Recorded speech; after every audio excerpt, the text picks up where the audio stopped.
നമസ്കാരം. എല്ലാ ദൂരദർശൻ പ്രേക്ഷകർക്കും ഈ പ്രത്യേക ബഡ്ജറ്റ് ചർച്ചയിലേക്ക് ഹാർദമായ സ്വാഗതം.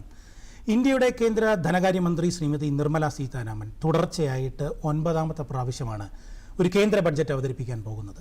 ഇതിനു മുന്നോടിയായി എക്കണോമിക് സർവേ നമ്മുടെ ഈ മാസം തന്നെ 29ാം തീയതി പുറത്തു വന്നിട്ടുണ്ടായിരുന്നു. അപ്പോൾ ഈ ഒരു സാഹചര്യത്തിൽ ഏതാനും മിനിറ്റുകൾക്കുള്ളിൽ തന്നെ അവതരിപ്പിക്കപ്പെടുന്ന ബഡ്ജറ്റിനകത്തു നിന്നുള്ള പ്രതീക്ഷകളെക്കുറിച്ചാണ് നമ്മൾ ഇന്ന് സംസാരിക്കുന്നത്. ചർച്ചയിൽ നമ്മോടൊപ്പം ഉള്ളത് മുതിർന്ന മാധ്യമപ്രവർത്തകൻ KP കൈലാസ്നാഥാണ്. ചർച്ചയിലേക്ക് ഹാർദമായ സ്വാഗതം. പ്രതീക്ഷകളാണ് പലപ്പോഴും ബഡ്ജറ്റിനകത്ത് ഏറ്റവും വളരെ പ്രധാനമായിട്ടുള്ളത്. ബഡ്ജറ്റുകൾ പ്രസംഗിച്ച് കഴിയുമ്പോഴത്തേക്കും അതിൻ്റെ ഡീറ്റെയിൽസ് വന്നു കഴിയുമ്പോഴത്തേക്കും നമുക്കറിയാം പലപ്പോഴും ആശ്വാസമുണ്ട്, ചിലപ്പോൾ ആശ്വാസമില്ല, ചിലപ്പോൾ ന്യൂട്രലായിരിക്കും. പക്ഷേ ഈ ഒരു സാഹചര്യത്തിൽ വിലയിരുത്തുമ്പോൾ സാറിന് വളരെ എക്സ്പെക്റ്റ് ചെയ്യാൻ പറ്റുന്ന ചില പ്രതീക്ഷകൾ എന്ന് പറയുന്നത് ഒരു പക്ഷേ എന്തായിരിക്കും? സാമ്പത്തിക അവലോകനത്തിൽ എടുത്തു പറഞ്ഞ ഒരു കാര്യമെന്ന് പറഞ്ഞാൽ സാമ്പത്തിക വളർച്ചയെക്കുറിച്ചാണ്. മുൻപ് മൾട്ടിലാറ്ററൽ ഏജൻസീസ് എല്ലാം പ്രൊജക്റ്റ് ചെയ്തിരുന്നത് 6.4 മുതൽ 6.6% വരെ വളർച്ചയുണ്ടായിരിക്കും 2025-26 കാലഘട്ടത്തിൽ നിന്നാണ്.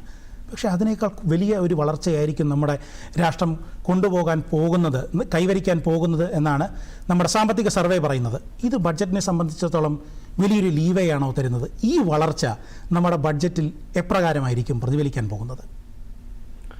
തീർച്ചയായിട്ടും ഒരു ബഡ്ജറ്റ് എന്ന് പറയുന്ന സമയത്ത് അതിനെ വിവിധ മേഖലയിലുള്ള ആളുകളൊക്കെ തന്നെ വളരെ പ്രതീക്ഷയോടുകൂടി തന്നെയായിരിക്കും കാണുന്നത്. അതിപ്പോൾ യുവാക്കളാണെങ്കിലും കർഷകരാണെങ്കിലും വ്യവസായികളാണെങ്കിലും വൻകിട വ്യവസായികളാണെങ്കിലും ചെറുകിട വ്യവസായികളാണെങ്കിലും അതേപോലെ തന്നെ ഉദ്യോഗസ്ഥരാണെങ്കിലും തന്നെ ഓരോരുത്തർക്കും അവരുടേതായ സങ്കുചിതമായ താല്പര്യങ്ങളുണ്ടാകും. അതേസമയത്ത് പൊതുവായ നമ്മുടെ രാജ്യത്തിൻ്റെ താല്പര്യത്തെ കണക്കാക്കിക്കൊണ്ടും അതേസമയത്ത് തന്നെ നമ്മുടെ സമൂഹത്തിൻ്റെ എല്ലാ വിഭാഗം ജനങ്ങളെയും ഒരു ഇൻക്ലൂസീവായ രീതിയിലുള്ളൊരു അപ്രോച്ച് എടുത്തുകൊണ്ടുമായിരിക്കും സ്വാഭാവികമായിട്ടും നമ്മുടെ ഒരു സർക്കാർ ബഡ്ജറ്റ് അവതരിപ്പിക്കുന്നത്. പക്ഷേ ഈ ബജറ്റിനെ സംബന്ധിച്ചിടത്തോളം ഈ ബജറ്റിനെ നിയന്ത്രിക്കുന്ന കാര്യങ്ങൾ പലപ്പോഴും ആഭ്യന്തരമായിട്ടുള്ള കാര്യങ്ങൾ മാത്രമല്ല, അന്താരാഷ്ട്ര തലത്തിലുള്ള സംഭവ വികാസങ്ങളും സ്വാഭാവികമായിട്ടും നമ്മളെ ബഡ്ജറ്റിനെ സ്വാധീനിക്കും എന്നുള്ളത് ഉറപ്പാണ്. അപ്പം പ്രത്യേകിച്ച് നമ്മുടെ ഇപ്പോഴത്തെ ജിയോ പൊളിറ്റിക്കൽ സിറ്റുവേഷൻ നമുക്ക് അത്ര ഗുണകരമായ അല്ലെങ്കിൽ അത്ര അനുകൂലമായ ഒരു സ്ഥിതിവിശേഷമാണെന്ന് നമുക്ക് പറയാൻ കഴിയില്ല. പക്ഷേ ഓരോ നീക്കങ്ങളെയും സമർത്ഥമായ മറു നീക്കങ്ങളിലൂടെ നമ്മൾ നേരിട്ട് കൊണ്ടിരിക്കുകയാണ്. അപ്പം അങ്ങനെ നോക്കുന്ന സമയത്ത് ആഗോളതലത്തിൽ പല രാജ്യങ്ങളും വലിയ വലിയ പ്രതിസന്ധികൾ നേരിട്ട സമയത്തും ആ പ്രതിസന്ധികളെയൊക്കെ തന്നെ നമ്മൾ നേരിട്ട പ്രതിസന്ധികളെ അതിജീവിക്കാൻ നമുക്ക് കഴിഞ്ഞു എന്നുള്ളത് ഒരു എടുത്തു പറയേണ്ട ഒരു കാര്യമാണ്. പ്രത്യേകിച്ച് ഇപ്പോൾ തന്നെ നമുക്കറിയാം 25% തീരുവയാണ് ആദ്യം അമേരിക്ക ചുമത്തിയത്. പിന്നീട് അവർ 50% തീരുവയാക്കി ഉയർത്തി കഴിഞ്ഞു. അപ്പം സ്വാഭാവികമായിട്ടും അത് നമ്മുടെ രാജ്യത്ത് തിരിച്ചടി ഉണ്ടാക്കും എന്നുള്ളത് വ്യക്തമാണ്. അപ്പോൾ ആ സമയത്ത് തന്നെ നമുക്ക് കയറ്റുമതിയിൽ ഊന്നി നിൽക്കുന്ന ഒരു നയ സമീപനങ്ങളായിരിക്കണം നമുക്ക് ആവശ്യം എന്നുള്ളത് എല്ലാവർക്കും അറിയാവുന്നതാണ്. അപ്പോൾ അതുകൊണ്ട് പരമാവധി നമുക്ക് കയറ്റുമതി ചെയ്യുന്ന സമയത്ത് മാത്രമേ നമുക്ക് വിദേശ ഡോളർ നമ്മുടെ കൈകളിലേക്ക് വരുന്നുള്ളൂ. നമുക്ക് നമ്മുടെ ആവശ്യത്തിനൊന്നും നമ്മുടെ കരുതൽ ശേഖരമൊക്കെ ഉണ്ട്, നമുക്കൊന്നും ക്ഷീണമൊന്നും പറ്റിയിട്ടില്ല. എന്നാൽ പോലും അമേരിക്ക ഉണ്ടാക്കിയ തീരുവ പ്രതിസന്ധി അതിനെ മറികടക്കാൻ ഒരു കയറ്റുമതിയിൽ ഊന്നൽ നൽകുന്ന അല്ലെങ്കിൽ അതിന് പ്രോത്സാഹനജനകമായ രീതിയിലുള്ള നടപടികളായിരിക്കും, അല്ലെങ്കിൽ അങ്ങനെ ഒരു ബഡ്ജറ്റിംഗ് ആയിരിക്കും നിർമ്മലാ സീതാരാമൻ മുന്നോട്ട് വെക്കുക എന്നുള്ളതാണ് എനിക്ക് ഒന്ന് തോന്നുന്നത്. വളരെ രസകരമായിട്ട് സാമ്പത്തിക സർവേയിൽ ഈ എക്സ്റ്റേണൽ ട്രേഡിനെ കുറിച്ച്, നമ്മുടെ വ്യാപാരത്തെക്കുറിച്ച് പറയുന്ന ചില കാര്യങ്ങൾ നമുക്കൊന്ന് എടുത്തു നോക്കാം. അതായത് ഇന്ത്യയുടെ എക്സ്റ്റേണൽ എക്സ്പോർട്സ്, ടോട്ടൽ എക്സ്പോർട്സ് എന്ന് പറയുന്നത് 2024-25 സാമ്പത്തിക വർഷത്തിൽ $825.3 ബില്യൺ ആയിരുന്നു. ഇത് ഓരോ വർഷത്തെയും വളർച്ചാ നിരക്ക് നോക്കിക്കഴിഞ്ഞാൽ 6.1% വളർച്ചയാണ്. സർവീസസ് എക്സ്പോർട്സ് നമുക്കറിയാം, നമ്മുടെ GSDPയിൽ തന്നെ നമ്മുടെ മൊത്തം ആഭ്യന്തര ഉൽപ്പാദനത്തിൽ തന്നെ ഏറ്റവും വലിയ ഒരു പങ്ക് വഹിക്കുന്ന മേഖലയാണ് സർവീസസ് സെക്ടർ. അതിനകത്തുള്ള എക്സ്പോർട്സ് എന്ന് പറയുന്നത് എക്കാലത്തെയും ഏറ്റവും ഉയർന്ന നിലയായ $387 ബില്യൺ ആണ്. അതുപോലെ തന്നെ ഏറ്റവും കൂടുതൽ ആഗോളതലത്തിൽ തന്നെ രാഷ്ട്രങ്ങളിൽ ഏറ്റവും കൂടുതൽ റെമിറ്റൻസസ് നമ്മൾ ലഭിക്കുന്ന ഒരു രാഷ്ട്രമാണ് ഇന്ത്യ. ഏതാണ്ട് $135.4 ബില്യൺ ആണ് നമുക്ക് ലോകത്തിൻ്റെ പല രാഷ്ട്രങ്ങളിൽ നിന്നും ഇന്ത്യയിലേക്ക് റെമിറ്റൻസസ് ആയിട്ട് ലഭിക്കുന്നത്. ഫോറിൻ എക്സ്ചേഞ്ച് റിസർവ്സ് വർദ്ധിച്ചുകൊണ്ടിരിക്കുകയാണ്. പക്ഷേ സാർ ഈ പറഞ്ഞ ഒരു ആഗോളതലത്തിലുള്ള ചാഞ്ചാട്ടം വളരെ പ്രസക്തമായിട്ടുള്ള ഒന്നാണ്. ഇനി മറ്റൊരു വിഷയത്തിലേക്ക് ഞാനൊന്ന് കടക്കട്ടെ സാർ. അതായത് സംസ്ഥാനങ്ങളിൽ ഇലക്ഷൻ വരുന്നുണ്ട്. 4 പ്രധാനപ്പെട്ട സംസ്ഥാനങ്ങളിലാണ് ഇലക്ഷൻ വരുന്നത്. കേരളമുണ്ട്, തമിഴ്നാടുണ്ട്, വെസ്റ്റ് ബംഗാളുണ്ട്, ആസാമുണ്ട്, അതോടൊപ്പം തന്നെ യൂണിയൻ ടെറിട്ടറിയായ പുതുച്ചേരിയുമുണ്ട്. കഴിഞ്ഞ ഒരു 7-8 വർഷത്തെ ഒരു ചരിത്രം നോക്കുകയാണെങ്കിൽ നമുക്കറിയാം ബഡ്ജറ്റിനകത്ത് സംസ്ഥാനത്ത് എടുത്തു പറഞ്ഞുകൊണ്ടുള്ള വലിയ പ്രഖ്യാപനങ്ങളൊന്നും ഉണ്ടാവാറില്ല. അതിൽ നിന്ന് ഒരു ചെറിയ അബറേഷൻ എന്ന് പറയുന്നത് ഒരു പക്ഷേ കഴിഞ്ഞ വർഷത്തെ ബഡ്ജറ്റായിരിക്കും. അതിനകത്ത് ഇലക്ഷന് പോകുന്ന 2 സംസ്ഥാനങ്ങൾക്ക് പ്രത്യേകിച്ച് ചില പരാമർശങ്ങളുണ്ടായിരുന്നു. ഇത്തവണത്തെ ഈ വരാനിരിക്കുന്ന സംസ്ഥാന ഇലക്ഷനുകൾ കേന്ദ്ര ബഡ്ജറ്റിനെ സ്വാധീനിക്കാൻ സാധ്യതയുള്ളതായി താങ്കൾ കരുതുന്നുണ്ടോ? അതൊക്കെ എനിക്ക് തോന്നുന്നത് ചെറിയ ചില സൂചനകളൊക്കെ കണ്ടുകൂടായികയില്ല. കാരണം നമ്മളൊരു പുറത്തുനിന്ന് ഒബ്സർവ് ചെയ്യുകയാണല്ലോ ചെയ്യുന്നത്. പക്ഷേ ഈ പലപ്പോഴും ബഡ്ജറ്റിലെ പ്രഖ്യാപനങ്ങൾ എന്ന് പറയുന്നത് അതൊരു ആളുകളെ ആകർഷിക്കാനുള്ള അല്ലെങ്കിൽ ശ്രദ്ധ പിടിച്ചു പറ്റാനുള്ള ചില കാര്യങ്ങൾ എന്നല്ലാതെ മൊത്തത്തിൽ എടുത്തു നോക്കുന്ന സമയത്ത് നമുക്കങ്ങനെ ഒരു പ്രത്യേക പരിഗണന കൊടുത്തതായിട്ട് കാണാനും കഴിയില്ല. പക്ഷേ കഴിഞ്ഞ തവണ ബീഹാറിൽ ചില കാര്യങ്ങളൊക്കെ കൊടുത്തിരുന്നു എന്ന് നമുക്ക് മനസ്സിലാക്കാൻ കഴിയും. പക്ഷേ അതും ഒരു അഗ്രികൾച്ചറിൽ നിന്ന് കൃഷിക്ക് പ്രാമുഖ്യം നൽകുന്ന ഒരു പ്രക്രിയയുടെ ഭാഗമായിട്ട് അത് ഒരു ബീഹാർ സെൻറ്റേഡ് ആണെന്ന് തോന്നിപ്പോയത് കൊണ്ടാണ്. പക്ഷേ അതൊന്നും മറ്റു സംസ്ഥാനങ്ങൾക്കൊന്നും യാതൊരു ക്ഷീണവും അതിന് സംഭവിച്ചിട്ടില്ല. പ്രത്യേകിച്ച് ഇപ്പോൾ കഴിഞ്ഞ ദിവസം പിന്നെ അമിത്ഷാ ബി.ജെ.പിയുടെ പ്രമുഖനായ നേതാവാണ്, അദ്ദേഹം കേന്ദ്ര ആഭ്യന്തരമന്ത്രിയാണ്. അദ്ദേഹം പറഞ്ഞത് പശ്ചിമ ബംഗാൾ വിജയിക്കുക എന്നുള്ളതാണ് തങ്ങളുടെ ഏറ്റവും വലിയൊരു ലക്ഷ്യം. അതിൻ്റെ ഒരു പ്രാധാന്യത്തെക്കുറിച്ച് അദ്ദേഹം പറഞ്ഞിരുന്നു. അപ്പം പശ്ചിമ ബംഗാളിനെ സംബന്ധിച്ചിടത്തോളം ബി.ജെ.പിയും തൃണമൂൽ കോൺഗ്രസും തമ്മിൽ വലിയൊരു വോട്ട് റേഞ്ചിലും ഇപ്പോഴും വലിയ വ്യത്യാസമുണ്ട്. അപ്പം പക്ഷേ അതിനുകൂടി അനുഗുണമായ രീതിയിലുള്ള ചില പ്രഖ്യാപനങ്ങൾ വന്നുകൂടായില്ല. പക്ഷേ അതൊരു ഒരു സാമ്പത്തിക വിഷയങ്ങളെ സമീപിക്കുന്ന ഒരു മാധ്യമപ്രവർത്തകൻ എന്ന നിലയിലല്ല, മറിച്ച് ഒരു ജനറൽ ആയിട്ടുള്ളൊരു ഒബ്സർവേഷനാണ്. നമുക്ക് ചിലപ്പം അങ്ങനെ ഒരു ഊഹം, അത് ഒരിക്കലും ഞാനതൊരു വളരെ സാധ്യതയായിട്ട് പറയില്ല. പക്ഷേ ഒരു ചെറിയൊരു സാധ്യത നമുക്ക് തള്ളിക്കളയാനും കഴിയില്ല. പക്ഷേ എന്തു തന്നെ ആയാലും 4 സംസ്ഥാനങ്ങളിലേക്കും പോണ്ടിച്ചേരിയിലേക്കുള്ള തെരഞ്ഞെടുപ്പ് നടക്കുകയാണ്.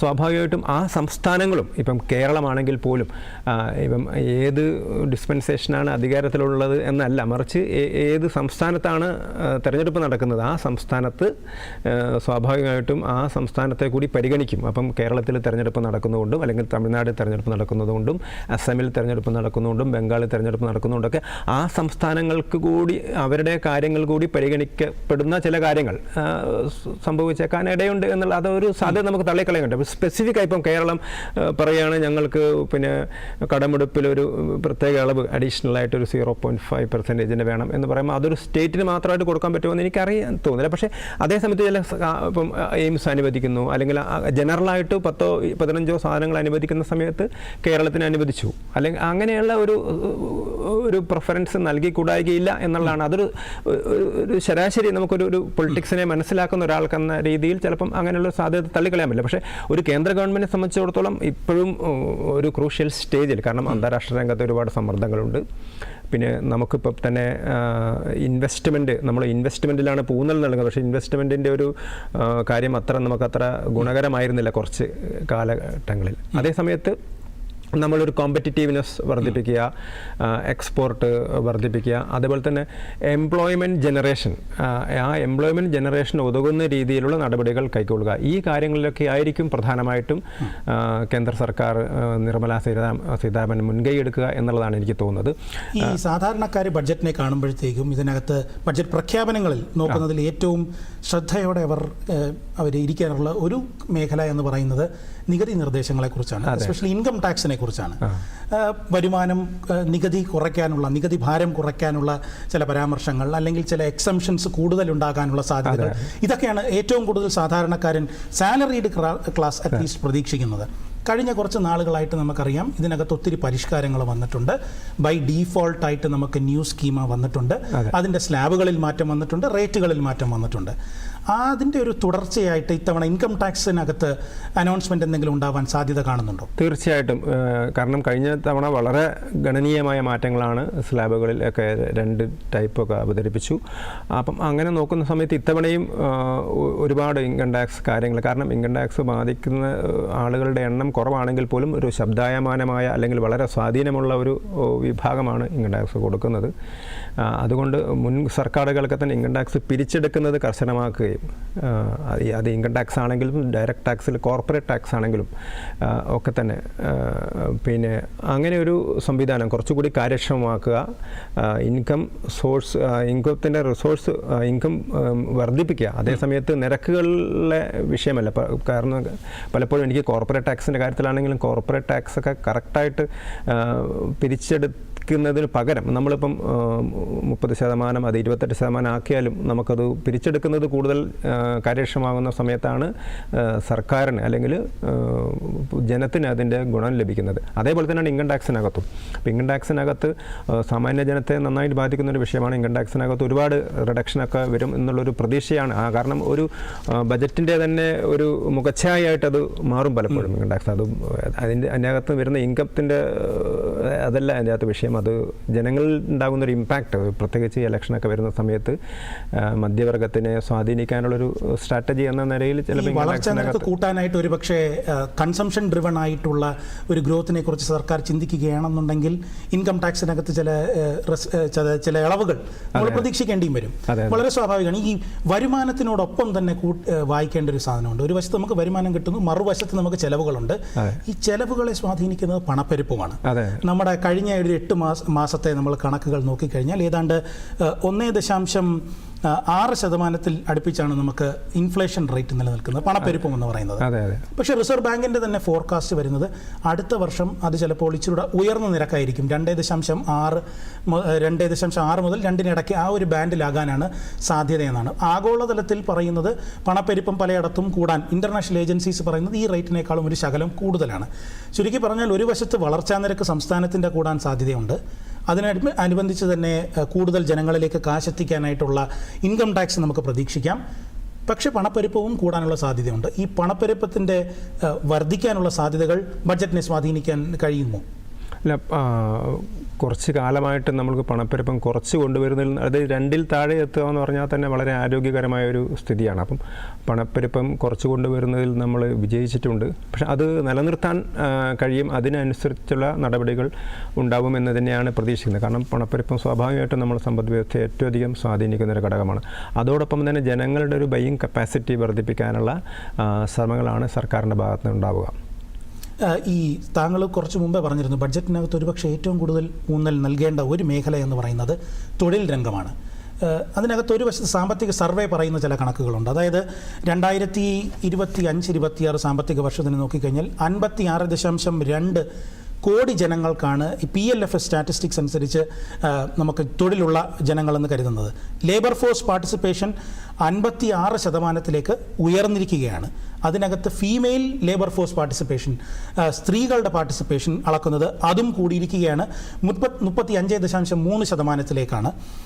അൺഎംപ്ലോയ്മെൻറ്റ് റേറ്റ്, തൊഴിലില്ലായ്മയുടെ നിരക്ക് 4.8 ചുരുങ്ങിയിരിക്കുകയാണ്. അപ്പോൾ ഒരു വശത്ത് നമുക്ക് കൂടുതൽ ജനങ്ങൾക്ക്, കൂടുതൽ സ്ത്രീകൾക്ക് തൊഴിൽ നൽകാനുള്ള സാധ്യത നിലനിൽക്കുന്നു. അത് നമുക്ക് സാധിച്ചിട്ടുണ്ട് എന്ന് സാമ്പത്തിക സർവേ കാണിക്കുന്നു. പക്ഷേ മറുവശത്താണ് വളരെ ശ്രദ്ധേയമായിട്ടുള്ളൊരു വെല്ലുവിളി ഉയർന്നു വരുന്നത്. AI എന്ന് പറയുന്ന ആധുനികമായിട്ടുള്ളൊരു ടെക്നോളജിയുണ്ട്. ഇത് പലപ്പോഴും ലേബറിനെ ഡിസ്പ്ലേസ് ചെയ്യാനുള്ള സാധ്യതയുണ്ട് എന്ന് പല ആൾക്കാർ പറയുന്നു. AI ഏറ്റവും ഏറ്റവും ഗുണഫലം നമുക്ക് ലഭിക്കണമെന്നുണ്ടെങ്കിൽ അതിന് വേണ്ടിയിട്ട് സ്കില്ലിംഗ് വേണ്ടി വരും, റീസ്കില്ലിംഗ് വേണ്ടി വരും, അപ്പ് സ്കില്ലിംഗ് വേണ്ടി വരും. അപ്പോൾ ഒരു വശത്ത് വർദ്ധിച്ചുകൊണ്ടിരിക്കുന്ന എംപ്ലോയ്മെൻറ്റ്, മറുവശത്ത് AI വളർച്ച, അത് ഒരുപക്ഷെ ലേബർ ഫോഴ്സിൽ ഉണ്ടാക്കാൻ പറ്റുന്ന ഒരു പ്രത്യാഘാതം. ഇതിനെ നമ്മുടെ ബഡ്ജറ്റ് ബാലൻസ് ചെയ്യുമെന്ന് കരുതുന്നുണ്ടോ? തീർച്ചയായിട്ടും. എനിക്ക് തോന്നുന്നു ഇപ്പോൾ നമ്മൾ കഴിഞ്ഞ തവണത്തെ ബഡ്ജറ്റ് എടുത്ത് നോക്കിയാൽ, ഇപ്പോൾ കഴിഞ്ഞ തവണത്തെ ബഡ്ജറ്റിനകത്ത് കാര്യമായിട്ടുള്ള ഊന്നൽ നൽകിയത് ഒന്ന് ഫാർമേഴ്സ്, കൃഷിക്കാരെയാണ്, അല്ലെ അഗ്രികൾച്ചറൽ മേഖലയാണ് രാജ്യത്തെ ഒരു ഫുഡ് ബാസ്ക്കറ്റാക്കി മാറ്റുക ഒരു നിലപാടാണ് അന്ന് നമ്മൾ സ്വീകരിച്ചത്. അതിനു വേണ്ടിയുള്ള നിരവധി പദ്ധതികൾ, കാർഷിക മേഖലയിലെ വർധനവിന് വേണ്ടിയിട്ട്, കാർഷിക മേഖലയിലെ പുരോഗതിക്ക് വേണ്ടിയിട്ട് നിരവധി പദ്ധതികൾ. ആ പദ്ധതികൾ എത്രത്തോളം ഫലപ്രദമായി എന്നുള്ളതിനെക്കുറിച്ചുള്ള റിവ്യൂ നമുക്കിതുവരെ വന്നിട്ടില്ല. പക്ഷേ സ്വാഭാവികമായിട്ടും അതിൻ്റെ ഒരു ഗുണം നമുക്ക് കാണാൻ കഴിയും. അത് കർഷകർക്കുള്ള നിരവധി പദ്ധതികൾ ഉണ്ട്. നമുക്കതിനകത്ത് ഒരുപാട് പ്രോജക്ട്സ് ഉണ്ട്. അതേപോലെ തന്നെ ഞാൻ പറയാൻ കാരണം ഇതോടൊപ്പം തന്നെയാണ് ഒരു സ്കിൽ ഡെവലപ്മെൻറ്റിന് വേണ്ടിയിട്ടുള്ളൊരു ഊന്നൽ കഴിഞ്ഞ ബഡ്ജറ്റിൽ തന്നെ ഉണ്ടായിരുന്നു. അത് അന്നും നമ്മൾ പറഞ്ഞിരുന്നു, നമ്മുടെ ലേബർ ഫോഴ്സിനെ മൊത്തം സ്കിൽഡ് ആക്കി മാറ്റുക എന്നുള്ളതാണ്. സ്കിൽഡ് ലേബർ ഫോഴ്സ് എന്നുള്ളത് 100% എത്തിക്കുക എന്നുള്ളതായിരുന്നു കഴിഞ്ഞ ബഡ്ജറ്റിലെ ഒരു ടാർഗറ്റ്. അതിനനുസരിച്ചുള്ള നിരവധി പദ്ധതികൾ അവർ ആവിഷ്കരിച്ചിരുന്നു. അതുപോലെ തന്നെ ദാരിദ്ര്യം പൂർണ്ണമായിട്ടും 0% പോവർട്ടി, അങ്ങനെ ഒരു ദാരിദ്ര്യത്തെ ഇല്ലാതാക്കി കഴിഞ്ഞാൽ തന്നെ നമ്മുടെ രാജ്യം പുരോഗമിക്കാൻ പറ്റും. അപ്പോൾ അതിനനുസരിച്ച് ആ ദാരിദ്ര്യം ഇല്ലാതാക്കാനുള്ള എംപ്ലോയ്മെൻറ്റ് ജനറേഷൻ, അതേപോലെ തന്നെ സ്ത്രീ ശാക്തീകരണം എന്ന് പറയുന്ന സമയത്ത് ഒരു 70% സ്ത്രീകളെങ്കിലും എംപ്ലോയ്മെൻറ്റ് മേഖലയിലേക്ക് കൊണ്ടുപോകുക എന്നുള്ളതാണ്. അപ്പം ഈ ഒരു വിഷയം വരുന്ന സമയത്ത് നേരത്തെ പറഞ്ഞിരുന്നത് പോലെയുള്ള ആധുനിക ശാസ്ത്ര സാങ്കേതിക വിദ്യയുടെ ആ വളർച്ച നമുക്ക് അനുഗുണമായ രീതിയിൽ നമുക്ക് എടുക്കാൻ കഴിയും. ഇപ്പം മുമ്പൊക്കെ കേരളത്തിൽ തന്നെ നമ്മുടെ അത് നമ്മുടെ രാഷ്ട്രീയ സമീപനത്തിൻ്റെ പലരുടെയും കൊണ്ടായിരിക്കാം കമ്പ്യൂട്ടറിനെയൊക്കെ നമ്മൾ എതിർക്കുകയാണ്. കാരണം കമ്പ്യൂട്ടർ വന്നാൽ തൊഴിൽ നഷ്ടപ്പെടും എന്ന് പറഞ്ഞിരുന്നു. അപ്പം അതേപോലെ തന്നെയുള്ള അത് അന്ന് പലരും അത് ശരിയാണെന്ന് കരുതിയിരുന്നു, അല്ലേ? കമ്പ്യൂട്ടർ വന്നാൽ തൊഴിൽ നഷ്ടപ്പെടും എന്നുള്ള ധാരണ. അപ്പം അതിനെ നമുക്കൊരു പല മേഖലയിൽ നമുക്കത് തിരിച്ചടി ഉണ്ടായിട്ടുണ്ട്. അത് അവരുടെ ഒരു വീക്ഷണപരമായ സങ്കുചിതത്വമാണെങ്കിൽ പോലും അവരെ പലപ്പോഴും അതിനെ കുറ്റപ്പെടുത്താൻ പറ്റില്ല. കാരണം അത്രയും അതിൽ ആഴത്തിൽ അവർ ചിന്തിക്കാത്തത് കൊണ്ടായിരിക്കാം എന്ത് തന്നെയല്ല. പക്ഷേ എനിക്ക് തോന്നുന്നതും ഇപ്പോഴും ഇങ്ങനെയുള്ള പുതിയ ആധുനിക സാങ്കേതിക വിദ്യകളൊക്കെ തന്നെ നമ്മളെ ഇല്ലാതാക്കുന്നതിന് പകരം നമുക്ക് പുരോഗതിയിലേക്ക് നയിക്കാൻ, അതിനെ മാറ്റിയെടുക്കാൻ നമുക്ക് കഴിയും എന്ന് തന്നെയാണ്. കാരണം അതൊരു കുറച്ചുകൂടി ഡിബേറ്റബിൾ ആയിട്ടുള്ളൊരു വിഷയമാണ്. നമ്മളൊരു ഒറ്റയടിക്ക് അതിന് മറുപടി പറയുന്നതിന് പകരം അതിനനുസരിച്ചുള്ള നിലപാടുകൾ സ്വീകരിക്കുക, സർക്കാർ അതിൻ്റെ സമീപനങ്ങൾ സ്വീകരിക്കുക, സാങ്കേതിക വൈദഗ്ധ്യമുള്ള ആളുകളെ വളർത്തിയെടുക്കാൻ പറ്റുക, സ്കിൽ ഡെവലപ്മെൻറ്റ്, ഈ മേഖലയിൽ കുറച്ചുകൂടി ഊന്നൽ നൽകുന്ന, തീർച്ചയായിട്ടും അങ്ങനെയൊരു സമീപനം കഴിഞ്ഞ തവണ ബജറ്റിലുണ്ടായിരുന്നു, ഇത്തവണയും ഉണ്ടാകുമെന്ന് തന്നെയാണ് നമ്മൾ കരുതുന്നത്. ഈ നമ്മുടെ സംസ്ഥാനത്തിരുന്ന് നമ്മൾ ഈ ബഡ്ജറ്റിനെ കുറിച്ച് ചർച്ച ചെയ്യുമ്പോൾ മലയാളികളെല്ലാവരും നമ്മുടെ സംസ്ഥാനത്തിന് ചിലത് കിട്ടണം എന്നൊക്കെ സ്വാഭാവികമായിട്ടും ആഗ്രഹിക്കുന്നതാണ്. കേരളത്തിൻ്റെ ചില ആവശ്യങ്ങൾ നമുക്കറിയാം. ഇത്തവണ കേന്ദ്ര ധനകാര്യമന്ത്രിയെ കാണാൻ പോയപ്പോൾ തന്നെ അവതരിപ്പിച്ച ചില ആവശ്യങ്ങളാണ്. ഏതാണ്ട് 21,000 കോടി രൂപ വരുന്ന ഒരു സ്പെഷ്യൽ പാക്കേജ് നമ്മുടെ സംസ്ഥാനത്തിന് നൽകണം. അതിന് പ്രധാനമായിട്ട് സംസ്ഥാനത്തിൻ്റെ ധനകാര്യമന്ത്രി എടുത്തു പറഞ്ഞൊരു കാര്യം, ഫിനാൻസ് കമ്മീഷൻ മുമ്പത്തെ 15ാം ധനകാര്യ കമ്മീഷൻ്റെ ഒരു ഡെവല്യൂഷൻ അനുസരിച്ച് സംസ്ഥാനത്തിന് വലിയൊരു കുറവാണ് കേന്ദ്രത്തിൽ നിന്നുള്ള ട്രാൻസ്ഫേഴ്സിൽ ഉണ്ടായിട്ടുള്ളത്. അത് സംസ്ഥാനത്തിൻ്റെ തന്നെ സർക്കാരിൻ്റെ ടോട്ടൽ ഫിനാൻസസിനെ കാര്യമായിട്ട് ബാധിച്ചിട്ടുണ്ട്. അത് മറികടക്കാനായിട്ട് കേരളവും അതുപോലുള്ള തത്തുല്യമായിട്ടുള്ള മറ്റ് സംസ്ഥാനങ്ങൾക്കും ഒരു ഫിസ്ക്കൽ ഇൻസെൻറ്റീവ് വേണം. അതിന് വേണ്ടിയിട്ടൊരു പാക്കേജ് വേണമെന്ന് പറയുന്നു ഒരു വശത്ത്. 2, കേരളത്തിന് കുറച്ച് നാളുകളായിട്ട് നമ്മൾ കേൾക്കുന്നതാണ് കേരളത്തിനൊരു എയിംസ് വേണം എന്ന് പറയുന്നത്. മറ്റൊരു മേഖല റെയിൽ മേഖലയാണ്. ഈ റെയിൽ മേഖലയിൽ നമുക്കറിയാം ശബരി പാതയെക്കുറിച്ച് പറയുന്നുണ്ട്. ഈ അടുത്തിടയ്ക്ക് നമ്മൾ കേട്ടൊരു കാര്യമാണ് തിരുവനന്തപുരം മുതൽ കണ്ണൂർ വരെയുള്ള അതിവേഗ ഒരു റെയിൽ പാതയെക്കുറിച്ച് നമ്മൾ കേൾക്കുന്നു. ബഹുമാന്യനായ ശ്രീധരൻ സാർ അതിനെക്കുറിച്ചൊക്കെ പരാമർശിച്ചിട്ടുണ്ട്. അതുപോലെ തന്നെ വയനാട് മുതൽ നഞ്ചംകുണ്ട് വരെയുള്ള ഒരു റെയിൽ പാതയെ കുറിച്ചുകൂടി നമ്മൾ ഇതിനെ വേണം എന്ന് പറയുന്നുണ്ട്. നോർത്തേൺ കേരള അതുപോലെ തന്നെ കർണാടകയിലൊക്കെ ഒരു വലിയ ചലനമുണ്ടാക്കാൻ സാധിക്കുന്ന ഒരു മേഖലയാണ്. പരമ്പരാഗത വ്യവസായങ്ങൾക്ക് വേണ്ടിയിട്ടുള്ള ഒരു പ്രത്യേക ഒരു പാക്കേജ് വേണം. അതോടൊപ്പം തന്നെ research and development, especially defence, അതിന് വേണ്ടിയിട്ട് നമ്മുടെ സംസ്ഥാനത്തിന് ഒരു കോറിഡോർ ഉണ്ടാക്കാനായിട്ടുള്ളൊരു പ്രഖ്യാപനം വേണം. അങ്ങനെ ഒരു വിഷ് ലിസ്റ്റുമായിട്ടാണ് നമ്മുടെ കേന്ദ്ര ധനകാര്യമന്ത്രിയെ കണ്ടത്. ഈ പറയുന്ന ചില ആഗ്രഹങ്ങളിൽ നിന്ന് എത്ര കണ്ട് നമുക്കത് പ്രതീക്ഷിക്കാൻ സാധിക്കും? എന്താണ് അങ്ങയുടെ ഒരു വിലയിരുത്തൽ? അല്ല, ഒന്ന് ഇതിലേറ്റവും പ്രധാനം എന്ന് പറയുന്നത് 16ാം ധനകാര്യ കമ്മീഷൻ്റെ റിപ്പോർട്ട് ഏതാണ്ട് ആഗസ്റ്റിൽ കൊടുത്തു കഴിഞ്ഞു. ആ ധനകാര്യ കമ്മീഷൻ്റെ ശുപാർശകളുടെ അടിസ്ഥാനത്തിൽ ആയിരിക്കും ബഡ്ജറ്റിൻ്റെ നമുക്ക് പുറത്തു വരുന്നത് എന്ന് മനസ്സിലാക്കാൻ പറ്റും. ഇപ്പം തന്നെ എല്ലാ സംസ്ഥാനങ്ങളുമായിട്ടും ഒക്കെ വിശദമായ ചർച്ചകൾക്ക് ശേഷമാണല്ലോ ധനകാര്യ കമ്മീഷൻ അവരുടെ റിപ്പോർട്ട് കൊടുക്കുന്നത്. അപ്പം കേരളത്തെ സംബന്ധിച്ചിടത്തോളം വലിയ പ്രതികൂലമായിരിക്കില്ല ധനകാര്യ കമ്മീഷൻ്റെ ശുപാർശകൾ എന്നാണ് പൊതുവെ അത് സംസ്ഥാന ഭരണത്തിലുള്ള ആളുകളൊക്കെ തന്നെ പരസ്യമായിട്ടോ അല്ലെങ്കിൽ പകുതി രഹസ്യമായിട്ടൊക്കെ ആയിട്ട് അത് പ്രകടിപ്പിച്ച് കഴിഞ്ഞാൽ പല സ്ഥലത്തും അവരത് പറഞ്ഞിട്ടുണ്ട്. ധനകാര്യ കമ്മീഷൻ ശുപാർശകൾ ഇത്തവണ നമുക്കെതിരാവില്ല. അപ്പം ധനകാര്യ കമ്മീഷൻ ശുപാർശകൾ പ്രകാരം ആ ഹോറിസോണ്ടൽ ഡെവല്യൂഷൻ്റെ കാര്യത്തിൽ നമുക്ക് കുറവുണ്ടായി എന്നൊക്കെയാണ് പറയുന്നത്. അത് അതിനകത്തൊരു ഇൻകം ഡിസ്റ്റൻസ് ഒക്കെ വരുന്നത് കൊണ്ടാണ്. കാരണം ഏറ്റവും കുറവുള്ള ആൾക്കാർക്ക് കൂടുതൽ കൊടുക്കണം. അതൊരു നാഷണൽ ഒരു പെർസ്പെക്റ്റീവിൽ നോക്കുന്ന സമയത്ത് അത് ശരിയാണ്. അപ്പം നമുക്ക് കിട്ടാവുന്ന രീതിയിൽ നമുക്കതിനെ പിന്നെ നിർവചിക്കാൻ അതിനനുസരിച്ചുള്ള ക്രൈറ്റീരിയ ഉണ്ടാക്കാൻ പറ്റില്ല. നമുക്ക് കൂടുതൽ വരുമാനം കിട്ടുന്ന രീതിയിൽ ക്രൈറ്റീരിയ ഉണ്ടാക്കാൻ പറ്റില്ല. അപ്പോൾ ഒരു പൊതുവായ സമീപനത്തിൻ്റെ അടിസ്ഥാനത്തിൽ ക്രൈറ്റീരിയ ഉണ്ടാക്കുന്ന സമയത്ത് നമ്മുടെ 1.97 മറ്റോ ആണ് വരുന്നത്. അതേസമയത്ത് വെർട്ടിക്കലാവുന്ന സമയത്ത് ഇതുവരെയുള്ള സർക്കാരുകൾ ചെയ്യാത്തത്ര, അല്ലെങ്കിൽ സർക്കാരുകളല്ല കമ്മീഷൻ കൊടുക്കാത്തത്ര സജഷനാണ് മുമ്പ് കൊടുത്തത്. അപ്പോൾ അതുകൊണ്ട് പുതിയതും എനിക്ക് തോന്നുന്നില്ല അങ്ങനെ ഒരു കാര്യമായ കൂടുതലുള്ള സാധ്യത സംസ്ഥാനങ്ങൾക്ക് ഉള്ള ഡെവല്യൂഷനിലെ സാധ്യത കൂടാനുള്ള സാധ്യത കുറവാണെങ്കിലും ആ നിലവിലുള്ള 41-42 തന്നെ നിൽക്കാനാണ് സാധ്യത എന്നാണ് എനിക്ക് തോന്നുന്നത്. കുറയാനുള്ള സാധ്യത വളരെ കുറവാണ്. അപ്പോൾ അങ്ങനെ വരുന്ന സമയത്ത് കേരളത്തിനുള്ള വിഹിതങ്ങളൊന്നും കുറയാനുള്ള സാധ്യതയില്ല. കാരണം നമ്മൾ പല പാരാമീറ്റേഴ്സും ഈ കമ്മീഷന് മുമ്പാകെ വെച്ചിട്ടുണ്ടാവാതെ പലതും അംഗീകരിക്കാനാണ് സാധ്യത. അങ്ങനെ വരുന്ന സമയത്ത് ധനകാര്യ കമ്മീഷൻ ശുപാർശകളെ തുടർന്ന് വലിയൊരു ക്ഷീണമൊന്നും കേരളത്തിനുണ്ടാവാൻ സാധ്യതയില്ല. പിന്നെ ഇടക്കാലത്ത് നമുക്ക് ചില സ്പെസിഫിക്കായ ചില ഗ്രാൻറ്റുകൾ കിട്ടിയതാണ്. അത് കിട്ടിയ സംസ്ഥാനത്തിൽ ഏറ്റവും കൂടുതൽ നമ്മളായിരുന്നു. അപ്പോൾ അതിൻ്റെ കാലാവധി കഴിഞ്ഞ സമയത്താണ് പിന്നെ ഞങ്ങൾക്ക് കിട്ടിയില്ല എന്ന് പറയുന്നത്. പിന്നെ പലപ്പോഴും GST കോമ്പൻസേഷൻ്റെ കാര്യത്തിലൊക്കെ തന്നെ അതിനകത്ത് ആ ഇൻബിൽട്ടായിട്ടുള്ള ചില 5 വർഷത്തേക്ക് കോമ്പൻസേഷൻ എന്ന് പറയുന്നത് അതിനകത്ത് ഇൻബിൽട്ടായിട്ടുള്ളൊരു പ്രൊവിഷനാണ്. അപ്പോൾ അങ്ങനെയൊക്കെ സമയത്ത് നമുക്ക് പണം കിട്ടിയില്ല എന്ന് പറയാനുള്ള അധികാരം നമുക്കുണ്ടെങ്കിലും അതിൻ്റെ മാനദണ്ഡങ്ങളൊക്കെ വെച്ച് നോക്കുന്നത് നമ്മളൊരു വിവേചനം കാണിച്ചു എന്ന് പറയാൻ പറ്റില്ല. അതുമാത്രമല്ല, കഴിഞ്ഞ കുറേ വർഷങ്ങളായിട്ട് ഇപ്പോൾ ഒരു കഴിഞ്ഞ 10 വർഷവും അതിന് തൊട്ട് മുമ്പുള്ള ഒരു 10 വർഷമൊക്കെ എടുത്ത് നോക്കുന്ന സമയത്ത് നമ്മൾ വൻ കുതിച്ചു കയറ്റമാണ്. നമ്മുടെ മൊത്തം ബഡ്ജറ്റിൽ അത്ര വർധനവ് വരുന്നില്ല. അതേസമയത്ത് കേന്ദ്രത്തിൽ നിന്ന് വിഹിത നികുതി വിഹിതമാണെങ്കിലും ഗ്രാൻഡ് ആണെങ്കിലും ഒക്കെ തന്നെ നമുക്ക് കാര്യമായ പിന്തുണ നമുക്ക് കിട്ടിയിട്ടുണ്ട്. പിന്നെ കേരളത്തിൻ്റെ മറ്റ് എയിംസ് അങ്ങനെയുള്ള കാര്യങ്ങളൊക്കെ ഒരു പോസിറ്റീവായ, കാരണം കേരളത്തിൽ നിന്നുള്ള വളരെ കാര്യമായ പ്രാതിനിധ്യമുണ്ട്. സുരേഷ് ഗോപിയെ പോലത്തെ ആളുകളൊക്കെ തന്നെ കേന്ദ്രമന്ത്രിസഭയിലുണ്ട്. അപ്പോൾ അതുകൊണ്ട് തന്നെ കേരളത്തിന് അതില്ലെങ്കിൽ പോലും, കാരണം അതൊരു പരിഗണനയായിട്ട് പലപ്പോഴും കേന്ദ്ര സർക്കാർ കണ്ടിട്ടില്ല. അങ്ങനെ രാഷ്ട്രീയമായ പരിഗണന നടത്തിയെന്ന് ഒരിക്കലും നമുക്ക് പൊളിറ്റിക്കലായിട്ട് ആക്ഷേപിക്കാൻ പറ്റുമെങ്കിലും വസ്തുതാപരമായിട്ട് നോക്കുമ്പോൾ നമുക്കത് അംഗീകരിക്കാൻ കഴിയില്ല. എല്ലാ സംസ്ഥാനങ്ങൾക്കും പരിഗണന കൊടുത്തിട്ടുണ്ട്. കേരളത്തിനും അതിൻ്റേതായ രീതിയിൽ കൊടുക്കുമെന്നുള്ള ഉറപ്പാണ്. ഇപ്പോൾ തന്നെ റെയിൽ മേഖലയിലൊക്കെ എനിക്ക് തോന്നുന്നു ഈ വർഷത്തെ ബജറ്റിൻ്റെ തന്നെ ഒരു പ്രത്യേക ഊന്നൽ ഞാൻ ചില മാധ്യമങ്ങളിലൂടെയൊക്കെ മനസ്സിലാക്കിയത്, റെയിൽവേ വികസനത്തിന് കാര്യമായ ഒരു ഊന്നൽ കൊടുക്കും. പ്രത്യേകിച്ച് സുരക്ഷിതത്വത്തിനെക്കുറിച്ച്, റെയിൽവേ സുരക്ഷിതത്വത്തിന് വേണ്ടിയിട്ടുള്ളൊരു കാര്യമായ ഊന്നൽ ഉണ്ടാകും എന്ന് തന്നെയാണ് തോന്നുന്നത്. അതിനുവേണ്ടി കാര്യമായ പണം ചെലവഴിക്കാനുള്ള സാധ്യതയുണ്ട്. അതേപോലെ തന്നെ നോൺ AC മേഖലയിലൊക്കെ തന്നെ യാത്രക്കാർക്ക് കൂടുതൽ സൗകര്യങ്ങൾ ഉണ്ടാക്കുന്ന രീതിയിലുള്ള കാര്യങ്ങളൊക്കെ വരും. കൂടുതൽ ഇപ്പോൾ തന്നെ നമുക്ക് കേരളത്തിലെ റെയിൽവേ സ്റ്റേഷനുകളൊക്കെ വലിയ വികസനമാണ് നടക്കുന്നത്. കോടാനുകോടി രൂപയുടെ വികസനങ്ങളൊക്കെയാണ് നടക്കുന്നത്. വലിയൊരു ആഡംബരമായ നമ്മൾ വിമാനത്താവളങ്ങളെക്കാളൊക്കെ കവച്ചു വെക്കുന്ന രീതിയിലുള്ള റെയിൽവേ സ്റ്റേഷനുകളൊക്കെയാണ് നമുക്ക് വരുന്നത്.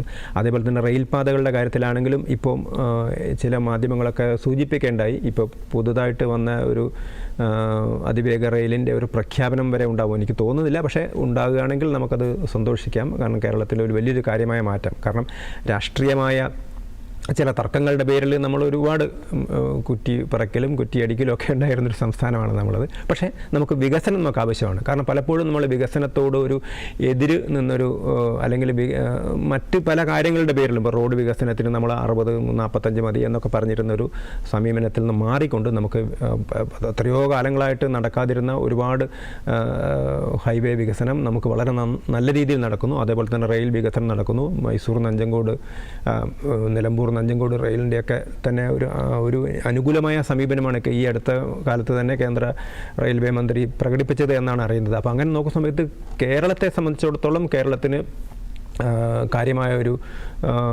മുന്നേറ്റം ഉണ്ടാകുമെന്ന് ഉറപ്പാണ്. പിന്നെ കേരളത്തിൻ്റെ പരമ്പരാഗത വ്യവസായം കയറാണെങ്കിലും കൈത്തറിയാണെങ്കിലും കശുവണ്ടി ആണെങ്കിലൊക്കെ തന്നെ നമ്മൾ അതിനോടൊരു പ്രാധാന്യം കൊടുത്തില്ല. വാചകം അടിക്കൂ എന്നല്ലാതെ നമ്മൾ കേരളത്തിൻ്റെ ബഡ്ജറ്റ് എടുത്ത് നോക്കിയാൽ, അല്ലെങ്കിൽ കേരളത്തിലെ സർക്കാരുകൾ എടുത്ത സമീപനം എടുത്ത് നോക്കിയാൽ തന്നെ കയറിനും കൈത്തറിക്കും പരമ്പരാഗത വ്യവസായങ്ങളോടൊന്നും തന്നെ നമ്മൾ വളരെ അനുഗുണമായ സമീപനമല്ല പ്രവർത്തിച്ചത്. ചിലപ്പോൾ വാചകങ്ങളിലൊക്കെ കാണും, പക്ഷേ അല്ല എന്ന് നമുക്ക് കണക്കുകൾ എടുത്ത് പരിശോധിച്ച് നോക്കിയാൽ കഴിയും.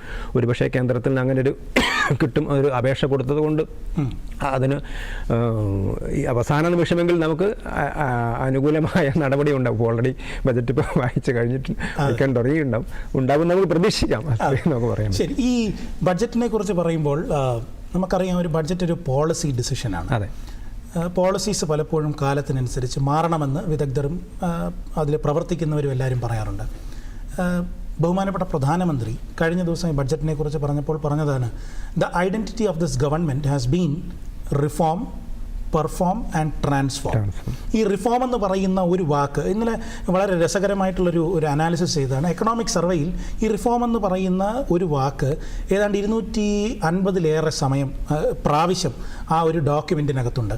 കഴിഞ്ഞ കുറച്ച് നാളുകളായിട്ട് ഈ സർക്കാരിനെ നോക്കിക്കഴിഞ്ഞാൽ ആവശ്യമായിട്ടുള്ള മാറ്റങ്ങൾ, റിഫോമുകൾ, കാലത്തിനനുസൃതമായിട്ടുള്ള മാറ്റങ്ങൾ വരുത്തിക്കൊണ്ടേയിരിക്കുകയാണ്. അപ്പോൾ അങ്ങനെ നോക്കിക്കഴിഞ്ഞാൽ ഈ കഴിഞ്ഞ കുറച്ച് നാളുകളിലെ ബഡ്ജറ്റിൻ്റെ ഒരു തുടർക്കഥ എന്ന് പറയുന്നത് ഒരു റിഫോം പുഷാണ്. സാമ്പത്തിക സർവേ പല മേഖലയിലും ഇനിയും റിഫോമുകൾ ആവശ്യമുണ്ട് എന്ന് പറയുന്നുണ്ട്. അങ്ങനെയെങ്കിൽ പല റിഫോമുകൾ പോലും പല മേഖലകളിൽ നമുക്ക് പ്രതീക്ഷിക്കാമോ? ഗവൺമെൻറ്റിൻ്റെ ഒരു കോൺസ്റ്റൻറ്റ് പുഷ് ഫോർ റിഫോം ഇത്തവണത്തെ ബഡ്ജറ്റിലും നമുക്ക് പ്രതീക്ഷിക്കാൻ സാധ്യതയുണ്ടോ? തീർച്ചയായിട്ടും. കാരണം ഗവൺമെൻറ് ഊന്നൽ നൽകുന്ന ഒരു കാര്യം, ഒന്ന് ഈ ഇൻവെസ്റ്റ്മെൻറ്റ്, ഫോറിൻ ഇൻവെസ്റ്റ്മെൻറ്റ്, അത് പോർട്ട്ഫോളിയോ ഇൻവെസ്റ്റ്മെൻ്റ് ആണെങ്കിലും അതല്ലെങ്കിൽ ഡയറക്റ്റ് ഇൻവെസ്റ്റ്മെൻ്റ് ആണെങ്കിലും ഒക്കെ തന്നെ അതൊരു കാര്യമായ അതിനു വേണ്ടിയുള്ളൊരു ശ്രമം. കാരണം ഇടക്കാലത്ത് നമുക്കതൊരു ചെറിയൊരു കുറവ് വന്നിരുന്നു. അതേപോലെ തന്നെ ക്യാപിറ്റൽ എക്സ്പെൻഡിച്ചറിന് കൂടുതൽ കൂന്നൽ നൽകുന്ന. ശരി, ഒന്ന് ഇടപെടുകയാണ്. നമുക്ക് ബഡ്ജറ്റിൻ്റെ ഈ ചർച്ച വിശദമായിട്ട് നമ്മൾ തുടരും ഒരു ചെറിയ ഇടവേളയ്ക്ക് ശേഷം.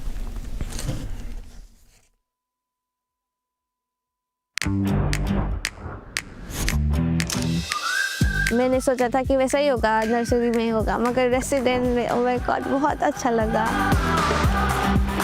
हम जस्ट रिफ्रेशमेंट ले रहे थे, अचानक वो आ गए। जस्ट हमें एक सरप्राइज हो गया कि वाओ ये आ गए। क्या ठंड लग रही होगी, मिलने के एक्साइटमेंट में सब भूल गए। थक जाए इतना हंसना है जोरों से। स्कूल जैसा मत कीजिए, इसके यहाँ स्कूल नहीं है। आइए, चलिए आप शुरू करते हैं। 1 2 3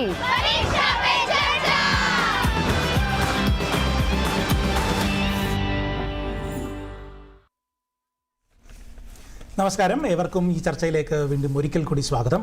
ചർച്ച തുടരുകയാണ്. നമ്മൾ റിഫോമിനെ കുറിച്ചാണ് സംസാരിച്ചുകൊണ്ടിരുന്നത്. പല മേഖലകളിലും നമുക്ക് റിഫോംസ് ആവശ്യമുണ്ട്. ഇൻകം ടാക്സ് മേഖലയിൽ നമ്മൾ റിഫോം കണ്ടതാണ്, ലേബർ മേഖലയിൽ നമ്മൾ റിഫോം കണ്ടതാണ്. അങ്ങനെ പല പല മേഖലകളിൽ നമ്മൾ റിഫോം കണ്ടുകൊണ്ടിരിക്കുന്നു. ആ ഒരു പുഷ് ഉണ്ടാകുമോ എന്നുള്ളതായിരുന്നു ചോദ്യം. അങ്ങേക്ക് തുടരാം. തീർച്ചയായിട്ടും ഇൻഷുറൻസ് മേഖലയിലൊക്കെ തന്നെ കൂടുതൽ വിദേശ നിക്ഷേപം, അതിനോടുള്ളൊരു അനുകൂലമായ സമീപനമാണ് മുമ്പത്തെ സർക്കാർ എടുത്തിരുന്നത്. നമ്മളെ സംബന്ധിച്ചിടത്തോളം, അല്ല മുമ്പത്തെ ബജറ്റിൽ നമുക്ക് കാണാൻ കഴിഞ്ഞത്, നമ്മളെ സംബന്ധിച്ചിടത്തോളം മറ്റൊരു വിഷയം എന്ന് പറയുന്നത് ഈ ക്യാപിറ്റൽ ഫ്ലോയിൽ ഉണ്ടായിരുന്ന ചില ഡിസ്റപ്ഷൻസ് ഉണ്ടായിരുന്നു. അപ്പോൾ അതിനെ നമുക്ക് ഓവർകം ചെയ്യാൻ വേണ്ടി കൂടുതൽ ഇൻവെസ്റ്റ്മെൻറ്റ് കൊണ്ടുവരാനുള്ള നടപടികൾ കേന്ദ്ര സർക്കാരിൻ്റെ ഭാഗത്ത് നിന്ന് ഉണ്ടാവും എന്ന് തന്നെയാണ് നമുക്ക് പ്രതീക്ഷിക്കുന്നത്.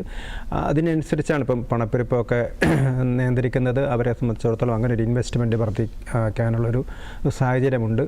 അതേപോലെ തന്നെ നമ്മുടെ പ്രതികൂലമായ ഘടകങ്ങൾ, ഇപ്പം അമേരിക്ക ഉണ്ടാക്കിയിരിക്കുന്ന പ്രശ്നങ്ങളൊക്കെ നമുക്ക് ഒറ്റയടിക്ക് നമുക്കതിനെ ഓവർകം ചെയ്യാൻ പറ്റില്ല. പക്ഷേ നമുക്ക് ഓവർകം ചെയ്യണമെങ്കിൽ നമ്മുടെ എക്സ്പോർട്ട് വർദ്ധിപ്പിക്കാനുള്ള ശ്രമം നടത്തണം. അതേപോലെ തന്നെ നമുക്ക് അഗ്രികൾച്ചർ മേഖലയിലും അതേപോലെ തന്നെ സീഡ്സിൻ്റെ കാര്യങ്ങളിലൊക്കെ ആണെങ്കിൽ തന്നെ ഒരു കുതിച്ചു കയറ്റം ഉണ്ടായാൽ മാത്രമേ നമുക്ക് ഒരു കോമ്പറ്റിറ്റീവായ ഒരു രീതിയിലേക്ക് നമുക്ക് പോകാൻ പറ്റും. ഇപ്പോൾ പക്ഷേ നമ്മൾ സ്ട്രാറ്റജിക്കലായിട്ട് ഇപ്പം അമേരിക്കയുടെ ഉണ്ടായിരുന്ന ഈ ഒരു തർക്കം എന്ന് പറയാം, അതിനെ ധനകാര്യമന്ത്രി ഇപ്പോൾ സഭയിൽ എത്തിയിരിക്കുന്നു. നമുക്ക് ബഡ്ജറ്റ് കണ്ടിട്ട് തിരിച്ചു വരാം.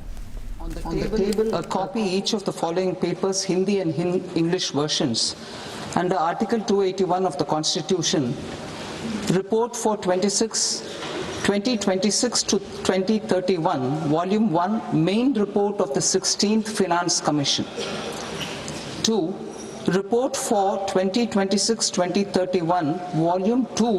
Report for 2026-2031, Volume 2, Annexures of the 16th Finance Commission. Number 3. Explanatory memorandum as to the action taken on the recommendations contained in the above report. Item number 2, माननीय वित्त मंत्री Nirmala Sitharaman ji.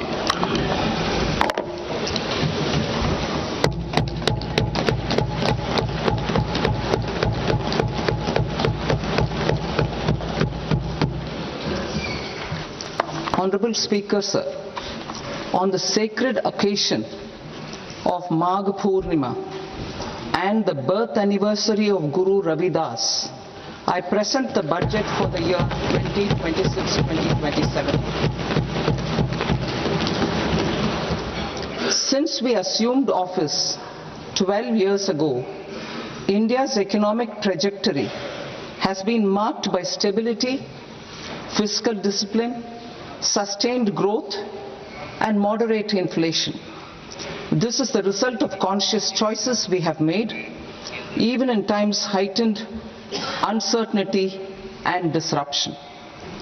Our government, led by Honorable Prime Minister Modi, has decisively and consistently chosen action over ambivalence, reform over rhetoric, and people over populism. We have pursued far-reaching structural reforms, fiscal prudence and monetary stability, whilst maintaining a strong thrust on public investment.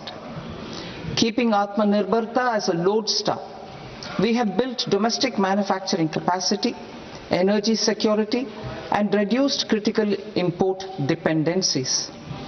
Simultaneously, we have ensured that citizens benefit from every action of the government, undertaking reforms to support employment generation, agricultural productivity, household purchasing power, and universal services to people.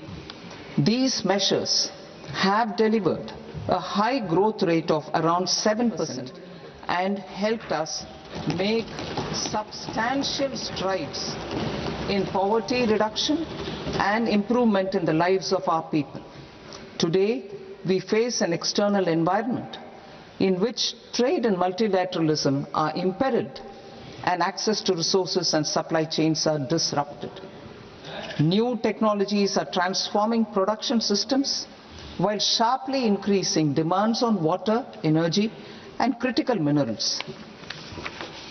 India will continue to take confident steps towards Vikasit Bharat, balancing ambition with inclusion. As a growing economy with expanding trade and capital needs, India must also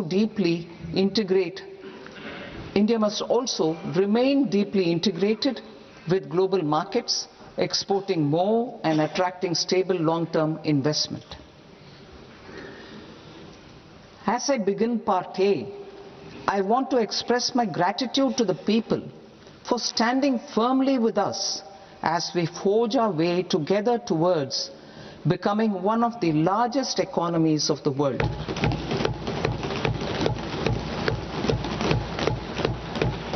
Our aim is to transform aspiration into achievement and potential into performance as we ensure that the dividends of growth reach every farmer, the scheduled caste, the scheduled tribes, the nomads, the youth, the poor, and the women. In Vikasit Bharat Young Leaders Dialogue 2026, several innovative ideas were shared with our Prime Minister, which have inspired many of the proposals, making this a unique Yuva Shakti-driven budget. Our government's sankalp is to focus on our poor, underprivileged, and the disadvantaged. To deliver on this sankalp, and given that this is the first budget prepared in Kartavya Bhavan, we are inspired by three Kartavya. Our first Kartavya is to accelerate and sustain economic growth by enhancing productivity and competitiveness and building resilience to volatile global dynamics. Our second Kartavya is to fulfill aspirations of our people and build their capacity, making them strong partners in India's path to prosperity.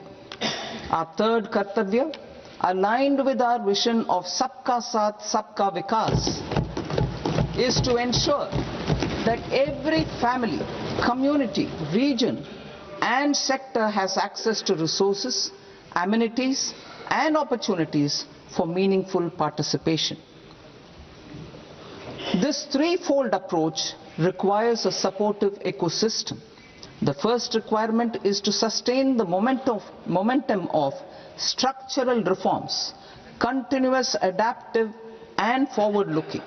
Second, a robust and resilient financial sector is central to mobilizing savings, allocating capital efficiently and managing risks. Third, cutting-edge technologies, including AI applications, can serve us as force multipliers for better governance. Reform Express. Our government has undertaken comprehensive reforms towards creating employment, boosting productivity and accelerating growth. After the Prime Minister's announcement on Independence Day in 2025, over 350 reforms have been rolled out. This includes GST simplification, notification of labor codes, and rationalization of mandatory quality control orders. High-level committees have been formed, and in parallel, the central government is working with the state governments on deregulation and reducing compliance requirements. The Reform Express is well on its way and will maintain its momentum to help us fulfill our kartavya. I now move to specific proposals. Under our first kartavya, to accelerate and sustain economic growth, I propose interventions in 6 areas. 1. Scaling up manufacturing in 7 strategic and frontier sectors. 2. Rejuvenating legacy industrial sectors. 3. Creating champion MSMEs. 4. Delivering a powerful push for infrastructure. 5. Ensuring long-term security and stability. And 6. Developing city economic regions. Scaling up of manufacturing in 7 strategic and frontier sectors. Biopharma Shakti, meaning biopharma strategy for health advancement through knowledge, technology and innovation. India's disease burden is observed to be shifting towards non-communicable diseases like diabetes, cancer and autoimmune disorders. Biologic medicines are key to longevity and quality of life at affordable costs. To develop India as a global biopharma manufacturing hub,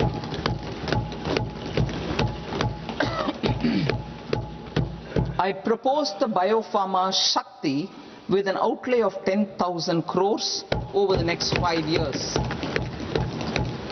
This will build the ecosystem for domestic production of biologics and biosimilars. The strategy will include a biopharma-focused network with 3 new national institutes of pharmaceutical education and research, popularly known as NIPERs, and upgrading 7 existing ones. It will also create a network of 1,000 accredited India clinical trials sites. We propose to strengthen the Central Drug Standard Control Organization to meet global standards and approve timeframes through approval timeframes through a dedicated scientific review cadre and specialists. India's Semiconductor Mission 1.0 expanded India's semiconductor sector capabilities. Building on this, we will launch ISM 2.0 to produce equipment and materials, design full-stack Indian IP, and fortify supply chains. We will also focus on industry-led research and training centers to develop technology and skilled workforce.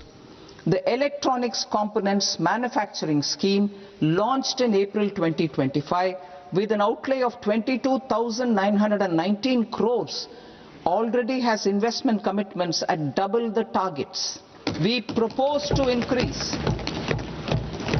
the outlay to 40,000 crores to capitalize on this momentum.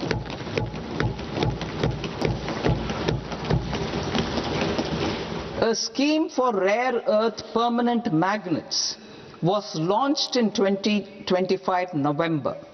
We now propose to support the mineral-rich states of Odisha, Kerala, Andhra Pradesh and Tamil Nadu to establish dedicated rare earth corridors to promote mining, processing, research and manufacturing.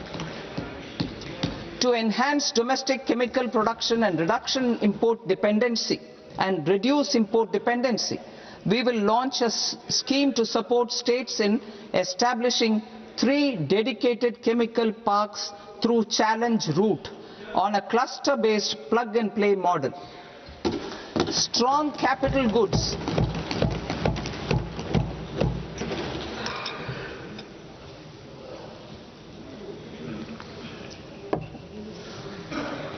Strong capital goods capability is a determinant of productivity and quality across different sectors. Towards building this capacity, I propose the following. High-tech tool rooms will be established by central public sector enterprises at 2 locations as digitally enabled automated service bureaus that locally design, test and manufacture high-precision components at scale and at lower cost. 2. A scheme for enhancement of construction and infrastructure equipments will be introduced to strengthen domestic manufacturing of high value and technologically advanced CIE. This can range from lifts in a multi-storied apartment or firefighting equipment in multiplexes, large or small, and to tunnel boring equipments for building metros and high-altitude roads. I also propose a scheme for container manufacturing to create a globally competitive container manufacturing ecosystem with a budgetary allocation of 10,000 crores over a 5-year period. For the labor-intensive textile sector, I propose an integrated program with 5 subparts. 1. The National Fiber Scheme for Self-Reliance in Natural Fibers, such as silk, wool and jute, man-made fibers and new age fibers. Textile expansion and employment scheme to modernize traditional clusters with capital support for machinery, technology upgradation and common testing and certification centers. 3. The National Handloom and Handicraft Program to integrate and strengthen existing schemes and ensure targeted support for weavers and artisans. Tex Eco Initiative to promote globally competitive and sustainable textiles and apparels.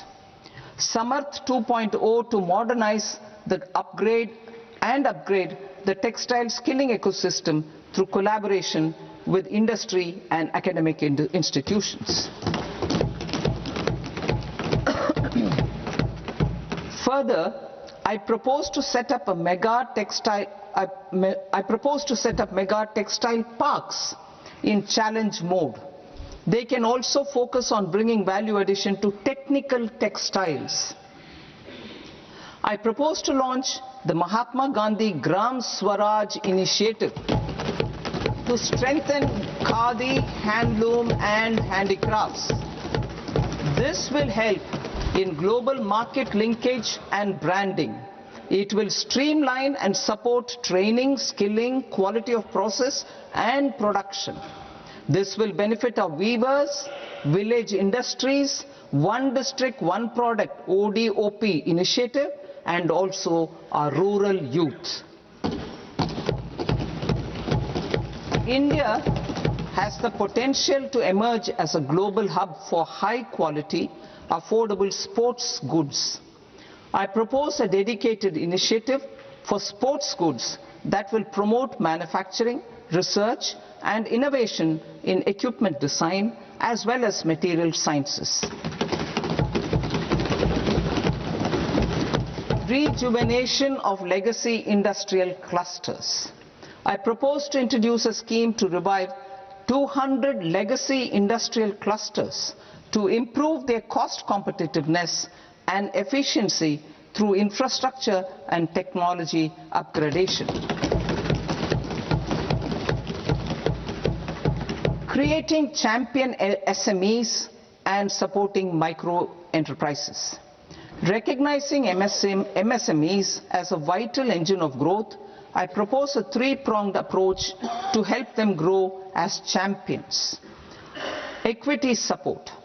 I propose to introduce a dedicated 10,000 crores SME growth fund to create future champions, incentivizing enterprises based on select criteria. I also propose to top up the Self-Reliant India Fund set up in 2021 with 2,000 crores to continue support to micro enterprises and maintain their access to risk capital.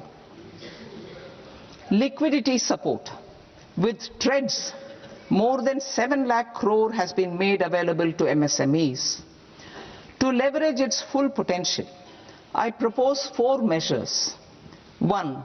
Mandate TREDS as the transaction settlement platform for all purchases from MSMEs by CPSEs, serving as a benchmark for other corporates. 2. Introduce a credit guarantee support mechanism through CGTMSE for invoice discounting on TREDS platform. 3. Link GEM with TREDS for sharing information with financiers about government purchases from MSMEs, encouraging cheaper and quicker financing. 4. Introduce TREDS receivables as asset-backed securities, helping develop a secondary market, enhancing liquidity and settlement of transactions. Professional support. Government will facilitate professional institutions such as the ICAI, ICSI, ICMAI to design short-term modular courses and practical tools to develop a cadre of corporate mitras, especially in Tier 2 and Tier 3 towns. These accredited para-professionals will help MSMEs meet compliance requirements at affordable costs. Infrastructure. During this past decade, our government has undertaken several initiatives for large-scale enhancement of public infrastructure, including through new financing instruments such as Infrastructure Investment Trust (InvITs) and Real Estate Investment Trust (REITs), and institutions like NIIF and NABFID.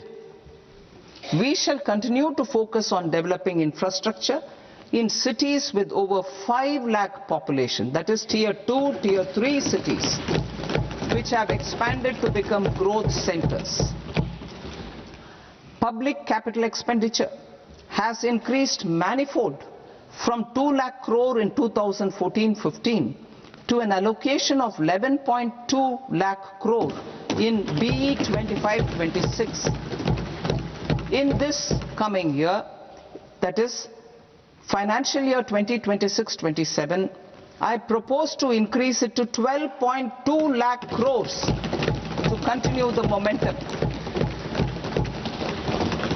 To strengthen the confidence of private developers regarding risks during infrastructure development and construction phase, I propose to set up an infrastructure risk guarantee fund to provide prudentially calibrated partial credit guarantee to lenders. Over the years, REITs have emerged as a successful instrument for asset monetization. I propose to accelerate recycling of significant real estate assets of the CPSEs through the setting up of dedicated REITs. To promote environmentally sustainable movement of cargo, I propose to 1. Establish new dedicated freight corridors connecting Dankuni in the east to Surat in the west. Operationalize 20 new national waterways over the next 5 years. Starting with National Waterways 5 in Orissa to connect mineral-rich areas of Talcher and Angul and industrial centers like Kalinga Nagar to the ports of Paradeep and Dhamra. Training institutes will be set up as regional centers of excellence for development of required manpower for these waterways. This will benefit youth in the entire stretch of the waterways to train and acquire skills. Further, a ship repair ecosystem catering to inland waterways will also be set up at Varanasi and Patna. And C, launch a coastal cargo promotion scheme for incentivizing a modal shift from rail to road to increase the share of inland waterways and coastal shipping from 6% to 12% by 2047. To enhance last mile and remote connectivity and promote tourism, I propose to give incentives to indigenize manufacturing of seaplanes. A seaplane VGF scheme will be also introduced to provide support for operations. Carbon capture, utilization and storage. Aligning with the roadmap launched in December 2025, the carbon capture, utilization and storage technologies at scale will achieve higher readiness and in end-use application across 5 industrial sectors, including power, steel, cement, refineries, and chemicals. An outlay of 20,000 crore is proposed over the next 5 years for this purpose. City economic regions. Cities are India's engines of growth, innovation, and opportunities. We shall now focus on Tier 2, Tier 3 cities, and even temple towns, which need modern infrastructure and basic amenities. This budget aims to further amplify the potential of cities to deliver the economic power of agglomerations by mapping city economic regions based on their specific growth drivers. An allocation of 5,000 crore per CER over 5 years is proposed for implementing their plans through a challenge mode with a reform-cum-result-based financing mechanism.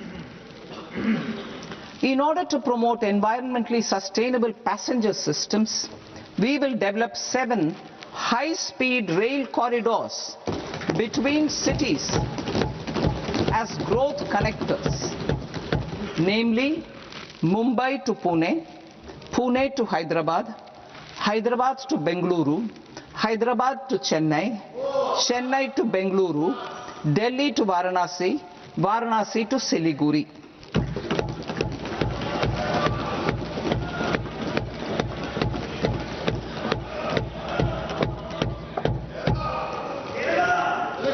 Financial sector. The Indian banking sector today is characterized by strong balance sheet, historic highs in profitability, improved asset quality, and coverage exceeding 98% of villages in the country. At this juncture, we are well placed to futuristically evaluate the measures needed to continue on the path of reform-led growth of this sector. I propose setting up a high-level committee on banking for Vikasit Bharat. High-level committee on banking for Vikasit Bharat to comprehensively review the sector and align it with India's next phase of growth, while safeguarding financial stability, inclusion, and consumer protection. The vision for NBFCs for Vikasit Bharat has been outlined with clear targets for credit disbursement and technology adoption in order to achieve scale and improve efficiency in the public sector NBFCs As a first step, it is proposed to restructure the Power Finance Corporation and Rural Electrification Corporation. I propose a comprehensive review of the foreign exchange management non-debt instruments rules to create a more contemporary, user-friendly framework for foreign investments consistent with India's evolving economic priorities. Corporate bond market. I propose to introduce a market-making framework with suitable access to funds and derivatives on corporate bond indices. I also propose to introduce total return swaps on corporate bonds. Municipal bonds. To encourage the issuance of municipal bonds of higher value by larger cities, I propose an incentive of 100 crore rupees for a single bond issuance. 100 crore rupees for a single bond issuance of more than 1,000 crore. The current scheme under Amrit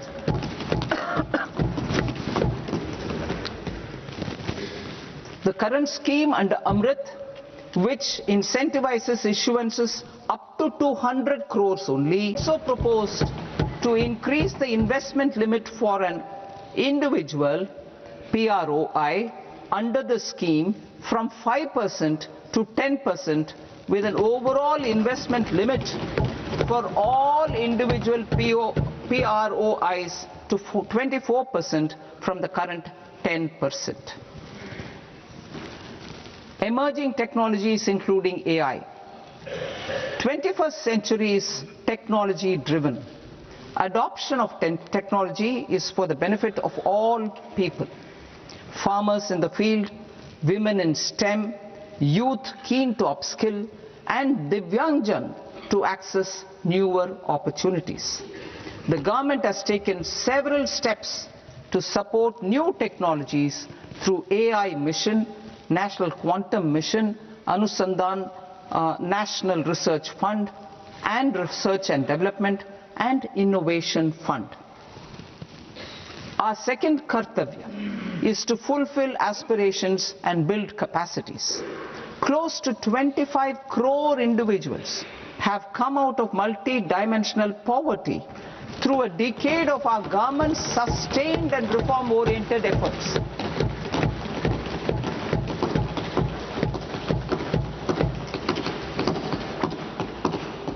Our government has therefore decided to place a renewed emphasis on the service sector to provide a pathway to fulfilling aspirations of a youthful India with the following measures.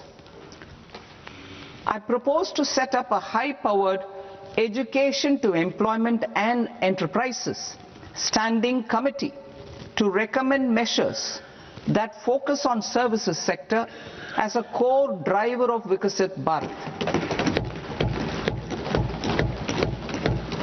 This will make us a global leader in services with a 10% global share by 2047. The committee will prioritize areas to optimize the potential for growth, employment, and exports. They will also assess the impact of emerging technologies, including AI, on jobs and skill requirements and propose measures thereof. To create a range of skilled career pathways, a new range of skilled career pathways for our youth, I propose interventions in the following sectors. Health. Existing institutions for allied health professionals will be upgraded and new AHP institutions established in private and government sectors. This will cover 10 selected disciplines, including optometry, radiology, anesthesia, OT technology, applied psychology and behavioral health, and add 1 lakh AHPs over the next 5 years. A strong care system covering geriatric and allied care services will be built. A variety of NSQF-aligned programs will be developed to train multi-skilled caregivers, combining core care and allied skills such as wellness, yoga, and operation of medical assistive devices. In the coming year, 1.5 lakh caregivers will be trained.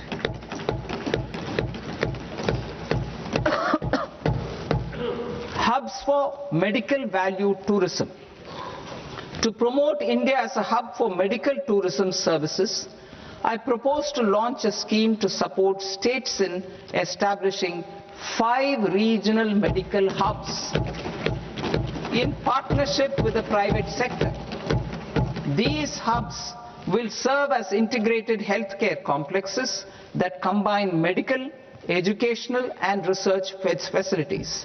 They will have Ayush centers, medical value tourism facilitation centers and infrastructure for diagnostics, post-care and rehabilitation. These hubs will provide diverse opportunities, job opportunities for health professionals, including doctors and AHPs. Ancient Indian yoga, already respected in several parts of the world, was given a mass global recognition when Honorable Prime Minister took it to the UN. Post-COVID, Ayurveda gained a similar global acceptance and recognition. Exporting quality Ayurveda products helps farmers who grow the herbs and youth who process the products. To meet growing global demand, a few more steps are being taken. I propose to 1. Set up 3 new All India Institutes of Ayurveda. 2. Upgrade Ayush pharmacies and drug testing labs for higher standards of certification ecosystem and make available more skilled personnel. 3. Upgrade the WHO Global Traditional Medicine Center in Jamnagar to bolster evidence-based research, training and awareness for traditional medicine. Animal husbandry. Livestock contributes to close to 16% of farm income, including of poor and marginal households. To scale up availability of veterinary professionals by more than 20,000, I propose to roll out a loan-linked capital subsidy support scheme for establishment of veterinary and para-veterinary colleges, veterinary hospitals, diagnostic laboratories, and breeding facilities in private sector. Collaboration between Indian and foreign institutions will also be facilitated. Orange economy. India's animation, visual effects, gaming and comics sector, AVGC sector, is a growing industry projected to require 2 million professionals by 2030. I propose to support the Indian Institute of Creative Technologies, Mumbai, in setting up AVGC content creator labs in 15,000 secondary schools all over the country and 500 colleges. The Indian design industry is expanding rapidly, and yet there is a shortage of Indian designers. I propose to establish, through Challenge Route, a new National Institute of Design to boost design education and development in the eastern region of India. Education. Our government will support states through Challenge Route in creating 5 university townships in the vicinity of major industrial and logistics corridors. These planned academic zones will host multiple universities, colleges and research institutions, skill centers and residential complexes. In higher education, STEM institutions Prolonged hours of study and laboratory work pose some challenges for girl students. Through VGF, Viability Gap Funding and capital support, one girls' hostel will be established in every district.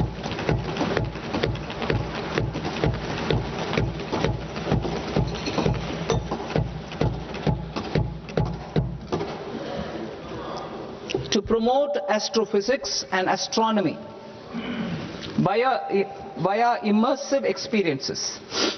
4 telescope infrastructure facilities will be set up or upgraded.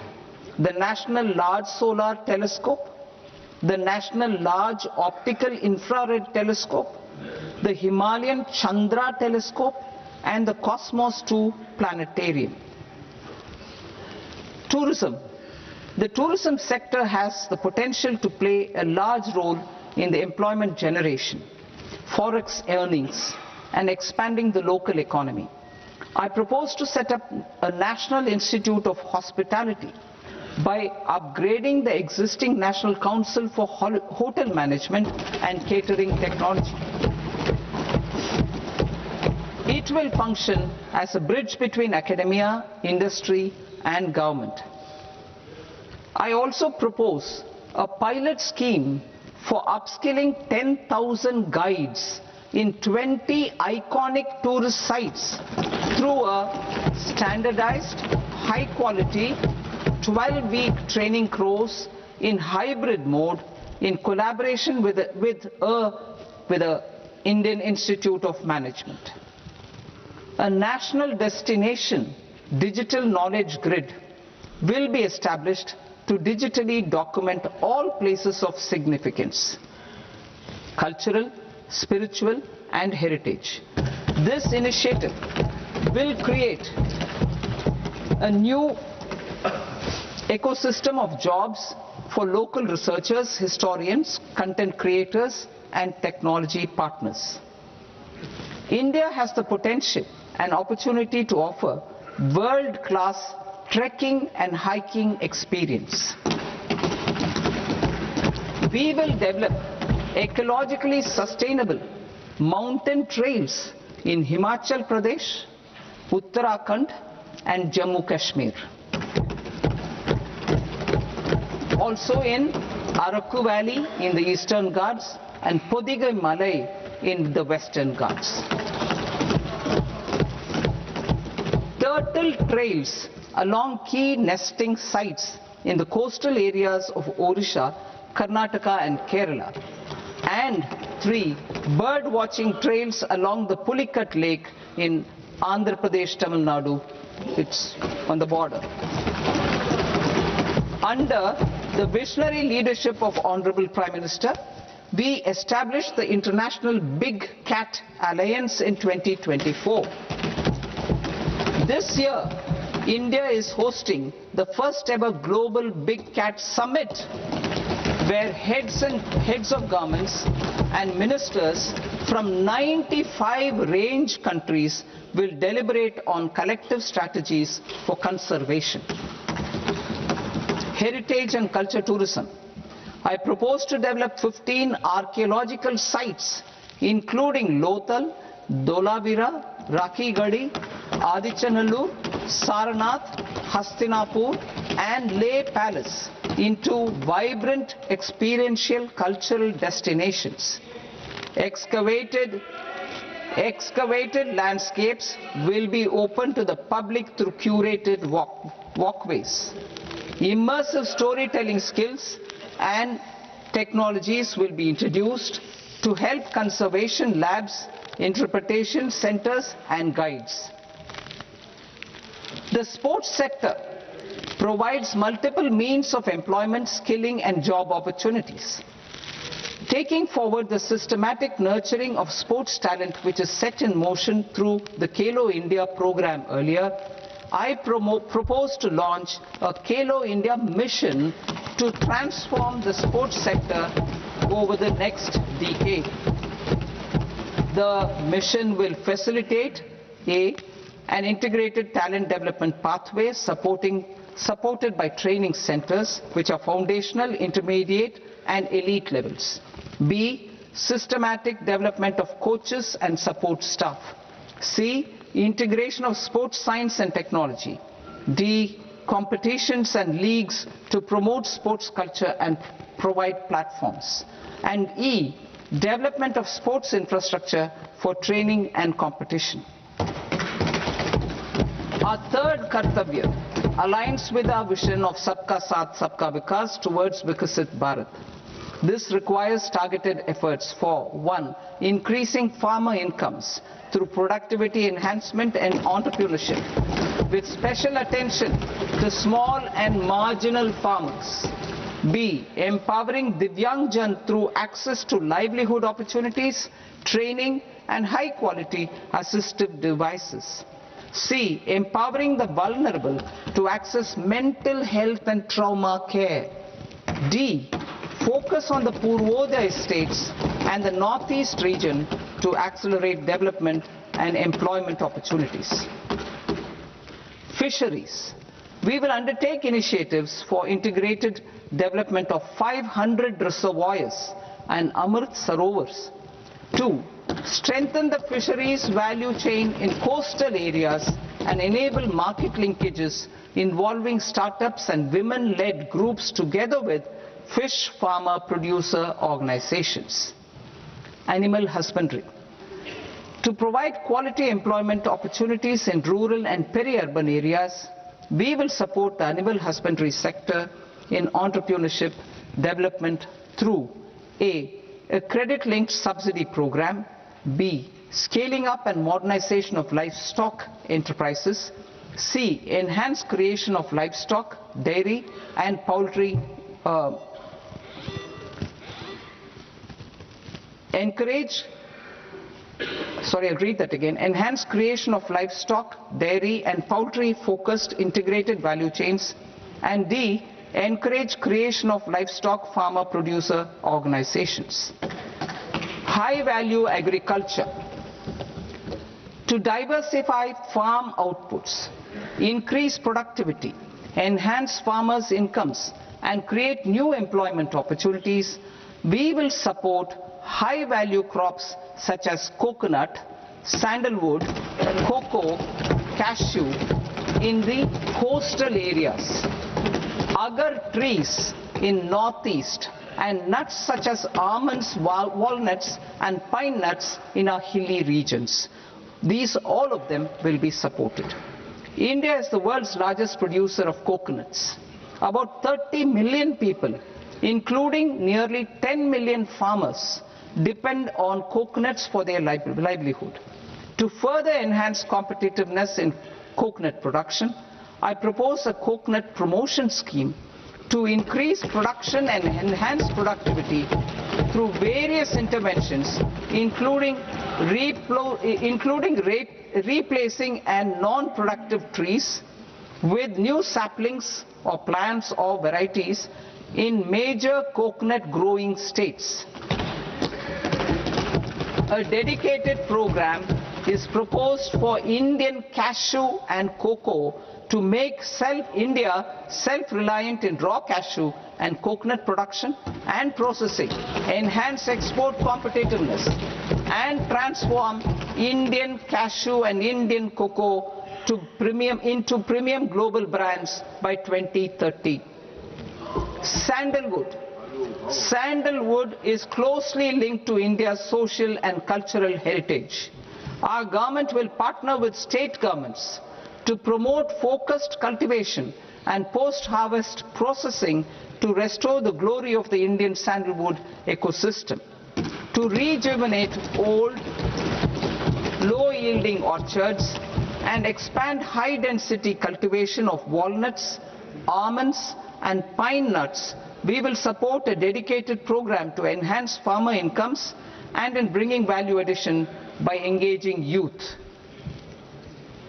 Bharat Vistar, that is virtually integrated system to access agricultural resources.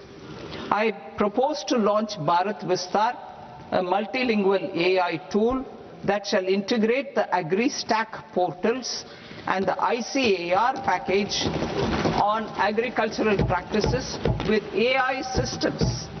This will enhance farm productivity, enable better decisions for farmers, and reduce risk by providing customized advisory support. She Marts for rural women-led enterprises. Building on the success of Lakpati Didi program, I propose to help women take the next step from credit-linked livelihoods to being owners of enterprises. Self-help entrepreneur, She Marts will be set up as community-owned retail outlets within the cluster-level federations through enhanced and innovative financing instruments. Empowering Divyangjan. Divyangjan Kaushal Yojana. Information technology, AVGC sectors, hospitality and food and beverages sectors often offer task-oriented and process-driven roles which are suitable for Divyangjan. We will ensure dignified livelihood opportunities through industry-relevant and customized training specific to each Divyangjan group. Divyang Sahara Yojana. Timely access to high-quality assistive devices for all eligible Divyangjan is a fundamental need.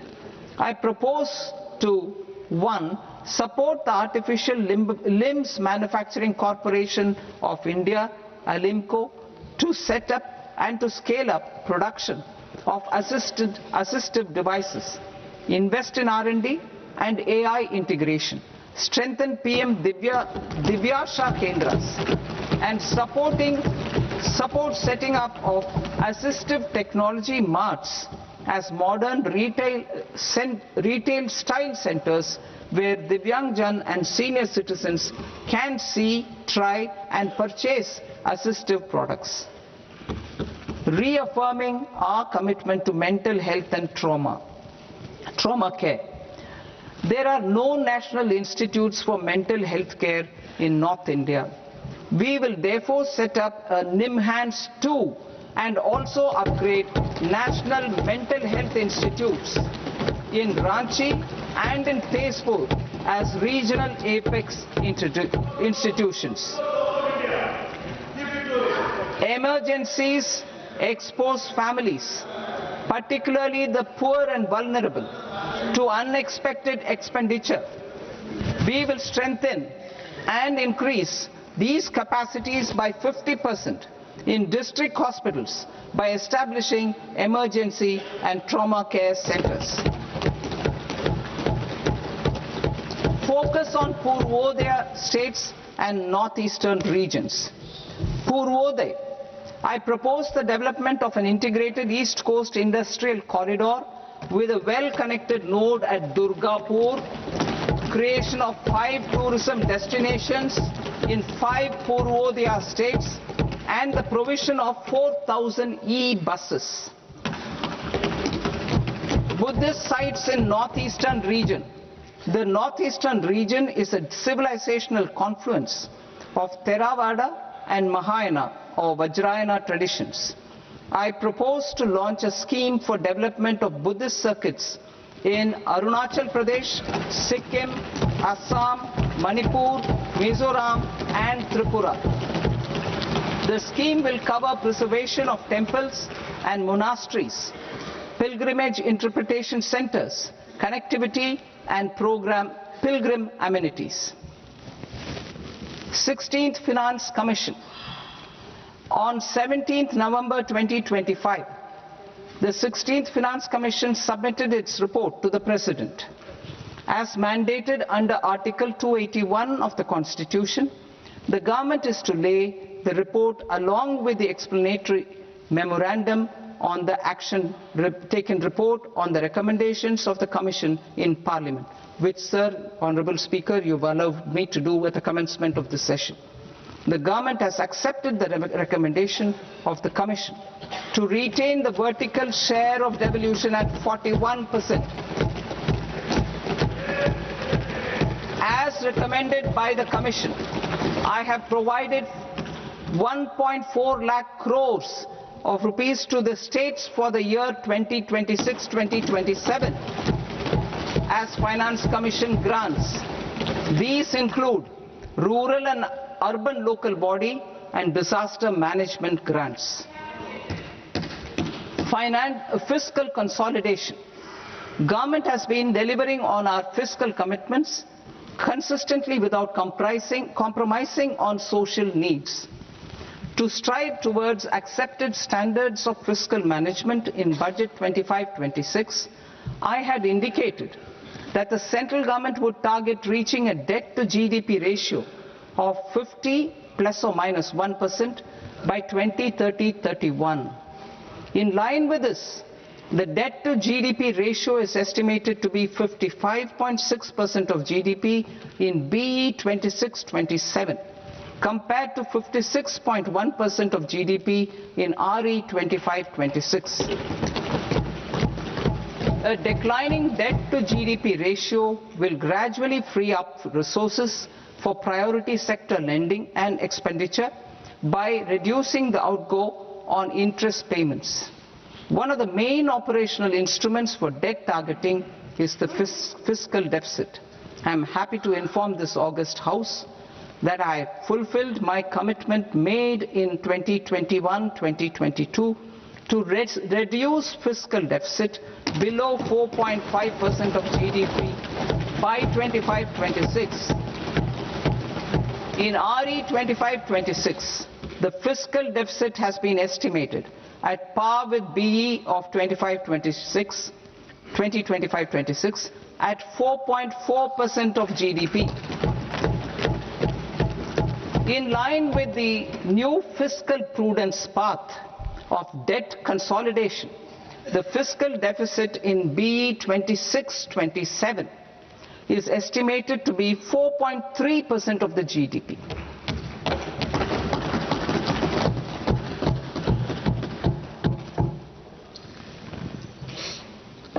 The revised estimates of the non-debt receipts are 34 lakh crore rupees, of which the centre's net tax receipts are 26.7 lakh crore. The revised estimate of the total expenditure is 49.6 lakh crore rupees, of which the capital expenditure is about 11 lakh crores. Budget estimates 2026 to 2027.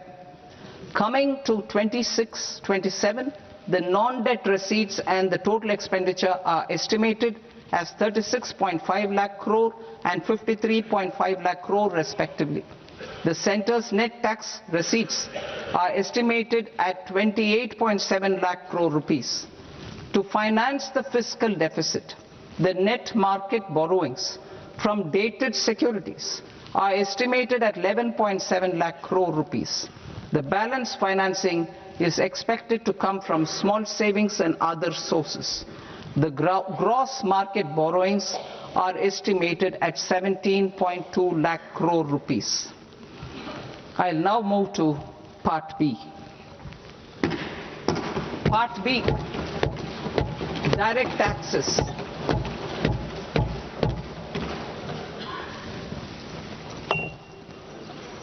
Honorable Speaker, sir, I now present my proposals on direct taxes. New Income Tax Act.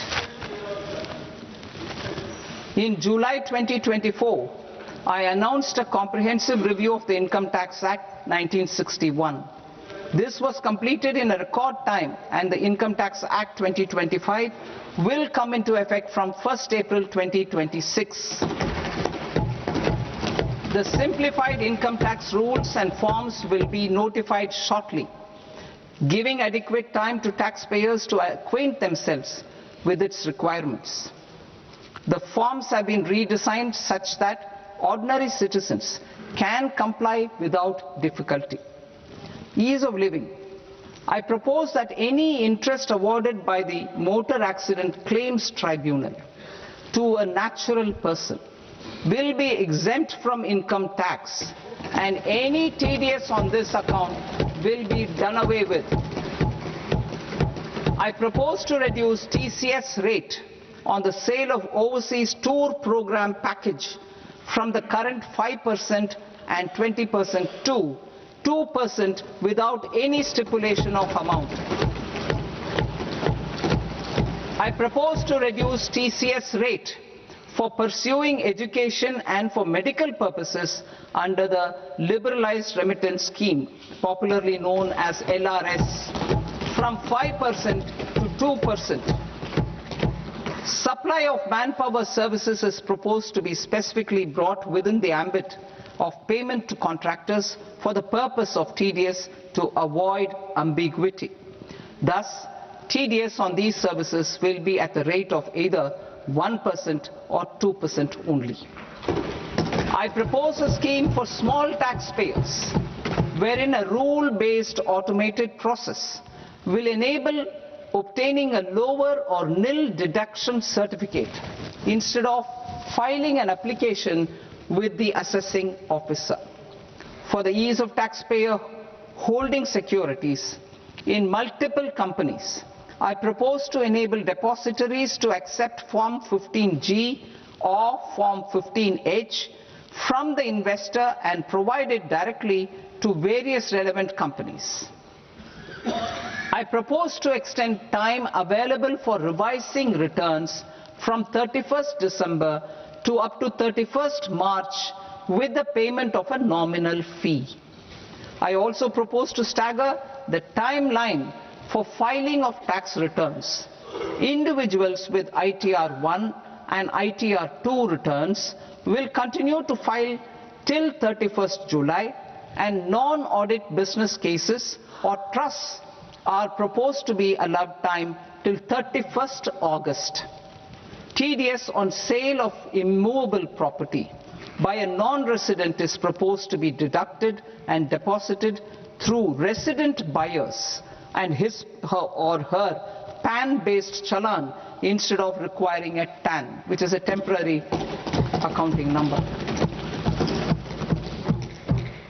To address practical issues of small taxpayers like students, young professionals, tech employees, relocated NRIs, and such others, I propose to introduce a one-time 6-month foreign asset disclosure scheme for these taxpayers to disclose income or assets below a certain size. This scheme would be applicable for two categories of taxpayers, namely A, who did not disclose their overseas income or assets, and B, who disclosed their overseas income and or paid due tax but could not declare the asset acquired. For category A, the limit of undisclosed income or asset is proposed to be up to 1 crore rupees. They need to pay 30% of fair market value of asset or 30% of undisclosed income as tax and 30% as additional income tax in lieu of penalty, and would thereby get immunity from prosecution. For category B, asset value is proposed to be up to 5 crore rupees. Here, immunity from both penalty and prosecution will be available with a payment of fee of 1 lakh rupees. Rationalizing penalty and prosecution. Multiplicity of proceedings are hindrance to the ease of doing business. I propose to integrate assessment and penalty proceedings by way of a common order for both. There will be no interest liability on the taxpayer on the penalty amount for the period of appeal before the first appellate authority, irrespective of the outcome of appeal process. Further, quantum of prepayment is being reduced from 20% to 10% and will continue to be calculated only on core tax demand. As an additional measure for reducing litigation, I propose to allow taxpayers to update their returns even after reassessment proceedings have been initiated, and an additional 10% tax rate over and above the rate applicable for the relevant year. The assessing officer will then use only this updated return in his proceedings. There is already a framework for immunity from penalty and prosecution in the cases of underreporting. I propose to apply this framework for immunity to misreporting too. However, in such a case, the taxpayer will need to pay 100% of the tax amount as an additional income tax over and above the tax and interest due. Penalties for certain technical defaults, such as failure to get accounts audited, non-furnishing of transfer pricing audit report, and default in furnishing statement for financial transactions are proposed to be converted into fee.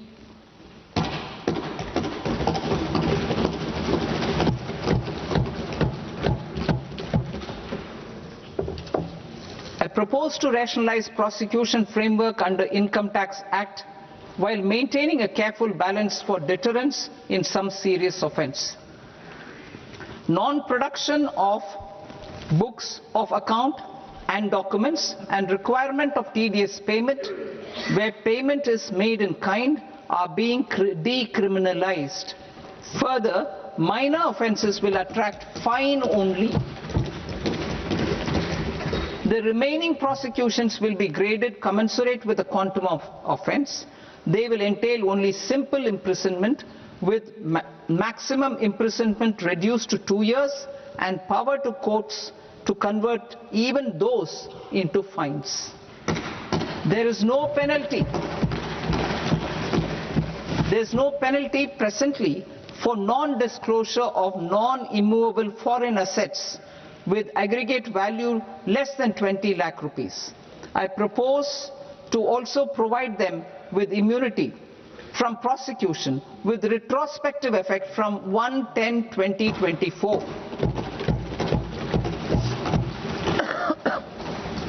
Cooperatives. Deduction is already allowed to a primary cooperative society engaged in supplying milk, oilseeds, fruits or vegetables raised or grown by its members. I propose to extend this deduction to also include supply of cattle feed and cotton seed produced by its members.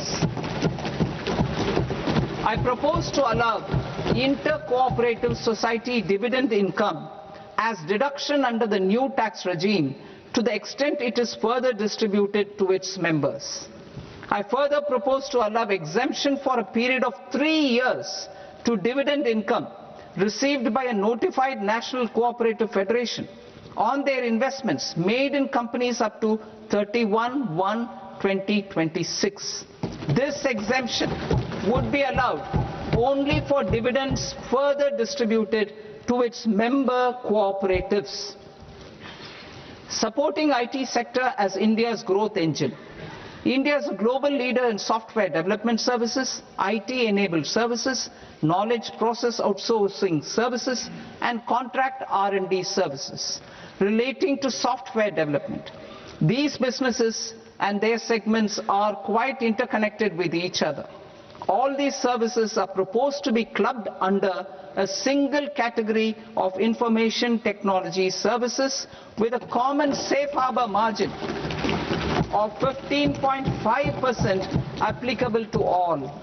The threshold for availing safe harbor for IT services is being enhanced substantially from 300 crore rupees to 2,000 crore rupees. Safe harbor for IT services shall be approved by an automated rule-driven process without any need for tax officer to examine and accept the application. Once applied by an IT services company, the same safe harbor can be continued for a period of 5 years at a stretch at its choice. For IT services companies who want to conclude advanced pricing agreement, APA, I propose to fast-track unilateral APA process for IT services and endeavor to conclude it within a period of 2 years. The period of 2 years can be extended by a further period of 6 months on taxpayers' request. I propose to extend the facility of modified returns available to the entity entering APA to its associated entities also. Attracting global business and investment. recognizing the need to enable critical infrastructure and boost investment in data centers, I propose to provide tax holiday till 2047 to any foreign company that provides cloud services to customers globally by using data center services from India. It will, however, need to provide services to Indian customers through an Indian reseller entity. I also propose to provide a safe harbor of 15% on cost in case the company providing data center services from India is a related entity. To harness the efficiency of just-in-time logistics for electronic manufacturing, I propose to provide safe harbor to non-residents for component warehousing in a bonded warehouse at a profit margin of 2% of the invoice value. The resultant tax of about 0.7% will be much lower than in competing jurisdictions. To provide fillip to toll manufacturing in India, I propose to provide exemption from income tax for 5 years to any non-resident who provides capital goods, equipment or tooling to any toll manufacturer in a bonded zone. To encourage vast pool of global talent to work in India for a longer period of time, I propose to provide exemption to global, non-India sourced income of a non-resident expert for a stay period of 5 years under notified schemes. I propose to provide exemption from minimum alternate tax, the MAT, to all non-residents who pay tax on presumptive basis. Tax administration. I propose to constitute a joint committee of Ministry of Corporate Affairs and Central Board of Direct Taxes for incorporating the requirements of income computation and disclosure standards, the ICDS, in the Indian Accounting Standards Ind AS itself. Separate accounting requirement based on ICDS will be done away with from the tax year 27-28. To support Prime Minister Modi's vision of homegrown accounting and advisory firms to become global leaders, I propose to rationalize the definition of accountant for the purposes of safe harbor rules. Other tax proposals. Change in taxation of buyback was brought in to address the improper use of buyback route by promoters. In the interest of minority shareholders, I propose to tax buyback for all types of shareholders as capital gains. However, to disincentivize misuse of tax arbitrage, promoters will pay an additional buyback tax. This will make effective tax 22% for corporate promoters. For non-corporate promoters, the effective tax will be 30%. TCS rate for sellers of specific goods, namely alcoholic liquor, scrap and minerals, will be rationalized to 2%, and that on tendu leaves will be reduced from 5% to 2%.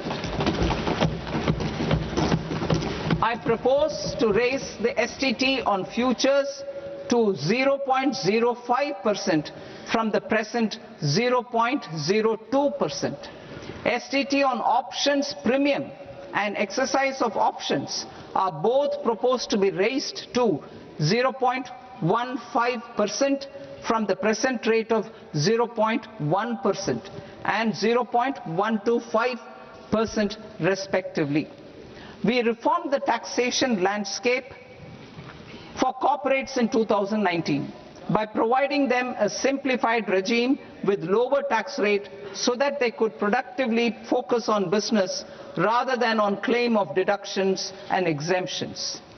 To encourage companies to shift to the new regime, set off of brought forward MAT credit, minimum alternate tax credit, is proposed to be allowed to companies only in the new regime. Set off using available MAT credit is proposed to be allowed to an extent of 1/4 of the tax liability in the new regime. MAT is proposed to be made final tax, so there will be no further credit accumulation from 1st April 2026.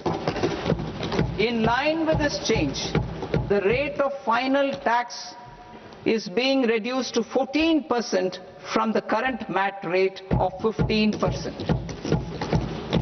The brought forward MAT credit of taxpayers accumulated till 30th March 2026 will continue to be available to them for set off as above. Indirect taxes. I shall now take up proposals related to indirect taxes. My proposals for customs and central excise aim to further simplify the tariff structure, support domestic manufacturing, promote export competitiveness, and correct inversion in duty. To continue weeding out long continuing customs duty exemptions, I propose to remove certain exemptions on items which are being manufactured in India or where the imports are negligible. Similarly, to further simplify the process of ascertaining the rate of duty applicable on a particular item, I propose to incorporate certain effective rates in various customs notifications to the tariff schedule itself. I shall now take up sector-specific proposals. Promotion of exports of marine, leather, and textile products. I propose to increase the limit for duty-free imports of specified inputs used for processing seafoods for export from the current 1% to 3% of FOB value of the previous year's export turnover. I also propose to allow duty-free imports of specified inputs, which is currently available for exports of leather or synthetic footwear, to exports of shoe uppers as well. I propose to extend the time period for export of final product from the existing 6 months to 1 year for exporters of leather or textile garments, leather or synthetic footwear, and other leather products. Energy transition and security. I propose to extend the basic customs duty exemption given to capital goods used for manufacturing lithium-ion cells for batteries to those used for manufacturing lithium-ion cells for battery energy storage systems also. I propose to exempt basic customs duty on import of sodium antimonate for use in manufacture of solar glass. Nuclear power. I propose to extend the existing basic customs duty exemption on imports of goods required for nuclear power projects till the year 2035 and expand it for all nuclear plants irrespective of their capacity. Critical minerals. It is proposed to provide basic customs duty exemption to the import of capital goods required for the processing of critical minerals in India. Biogas blended CNG. I propose to exclude the entire value of biogas while calculating the central excise duty payable on biogas blended CNG. Civil and defense aviation. I propose to exempt basic customs duty on components and parts required for the manufacture of civilian training and other aircrafts. It is proposed to exempt basic customs duty on raw materials imported for the manufacture of parts of aircraft to be used in maintenance, repair, or overall requirements by units in the defense sector. Electronics. To deepen value addition in the consumer electronics sector, I propose to exempt basic customs duty on specified parts used in the manufacture of microwave ovens. Special economic zone. To address the concerns arising about utilization of capacity by manufacturing units in the special economic zones due to global trade disruptions, I propose as a special one-time measure to facilitate sales by eligible manufacturing units in SEZs to the domestic tariff area at concessional rates of duty. The quantity of such sales will be limited to a prescribed proportion of their exports. Necessary regulatory changes will be undertaken to operationalize the measures while ensuring level playing field for the units working in the DTA. Ease of living.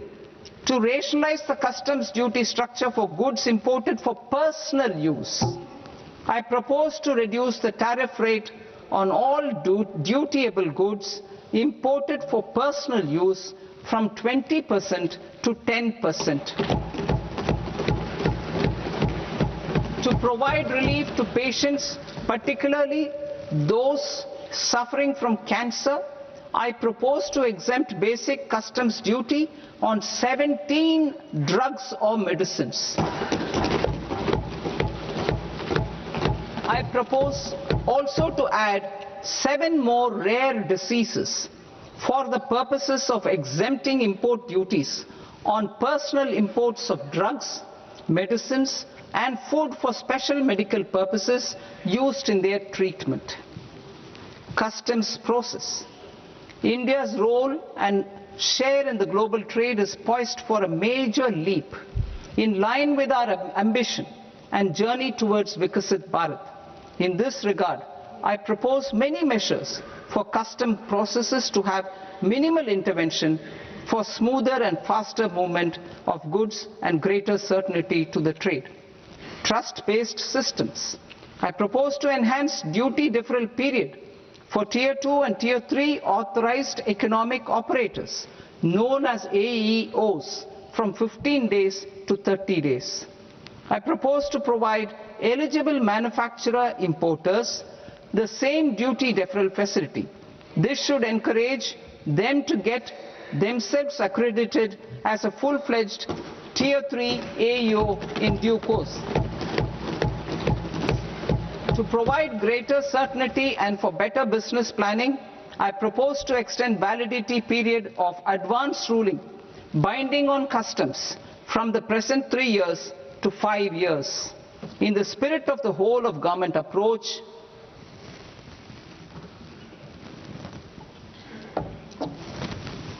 government agencies will be encouraged to leverage AEO accreditation for preferential treatment in clearing their cargo.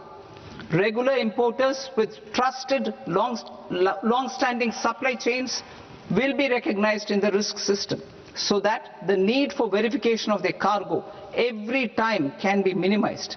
Export cargo using electronic sealing.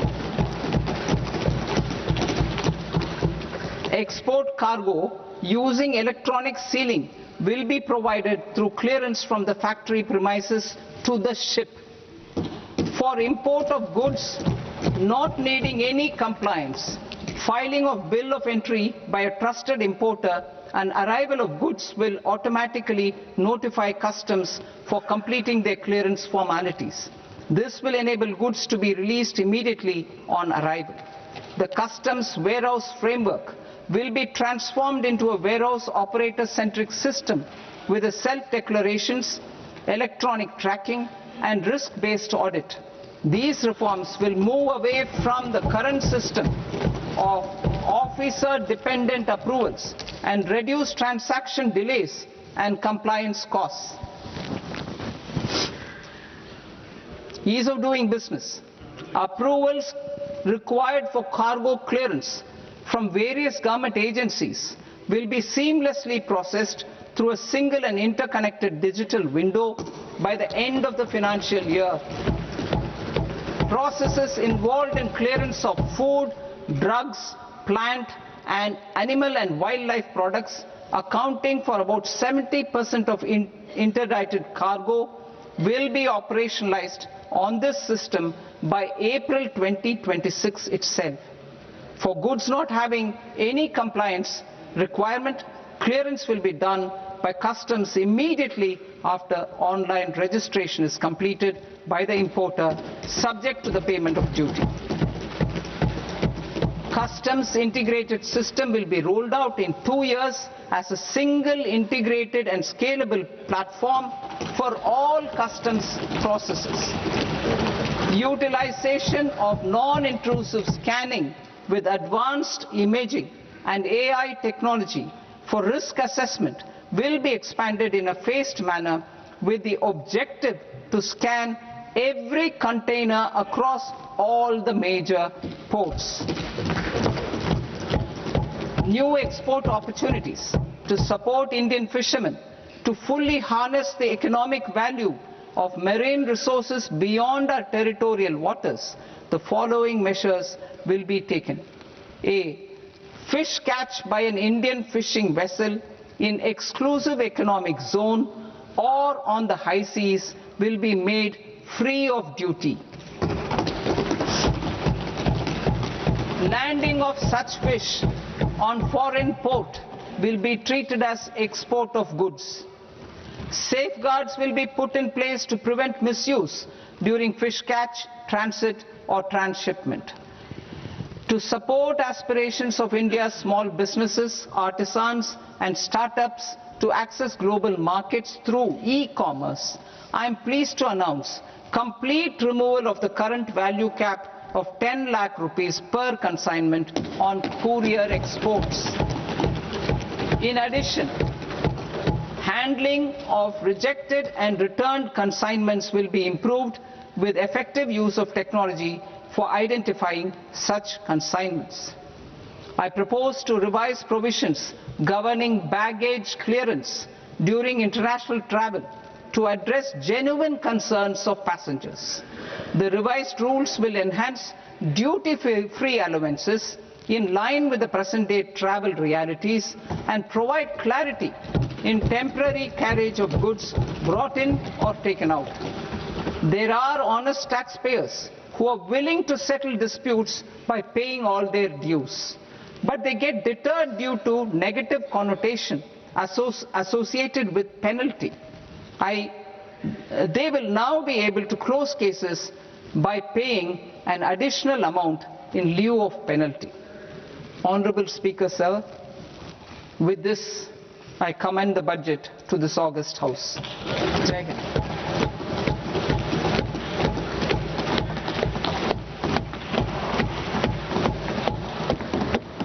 One and a half hours. Item number 3 माननीय वित्त मंत्री जी।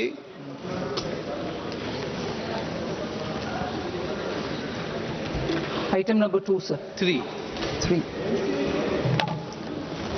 Sir, with your permission, I rise to lay on the table of the following statements under Section 3(1) of the Fiscal Responsibility and Budget Management Act of 2003.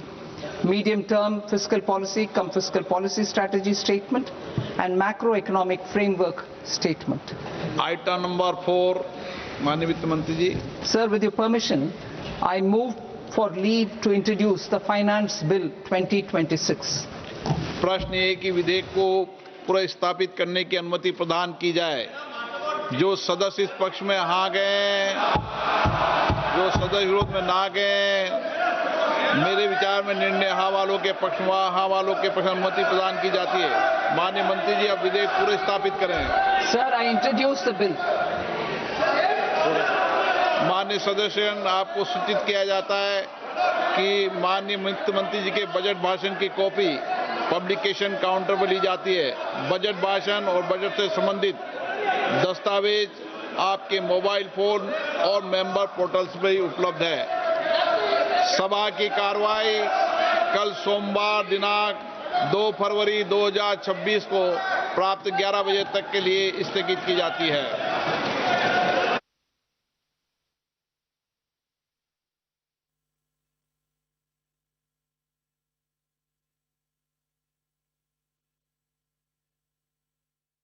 है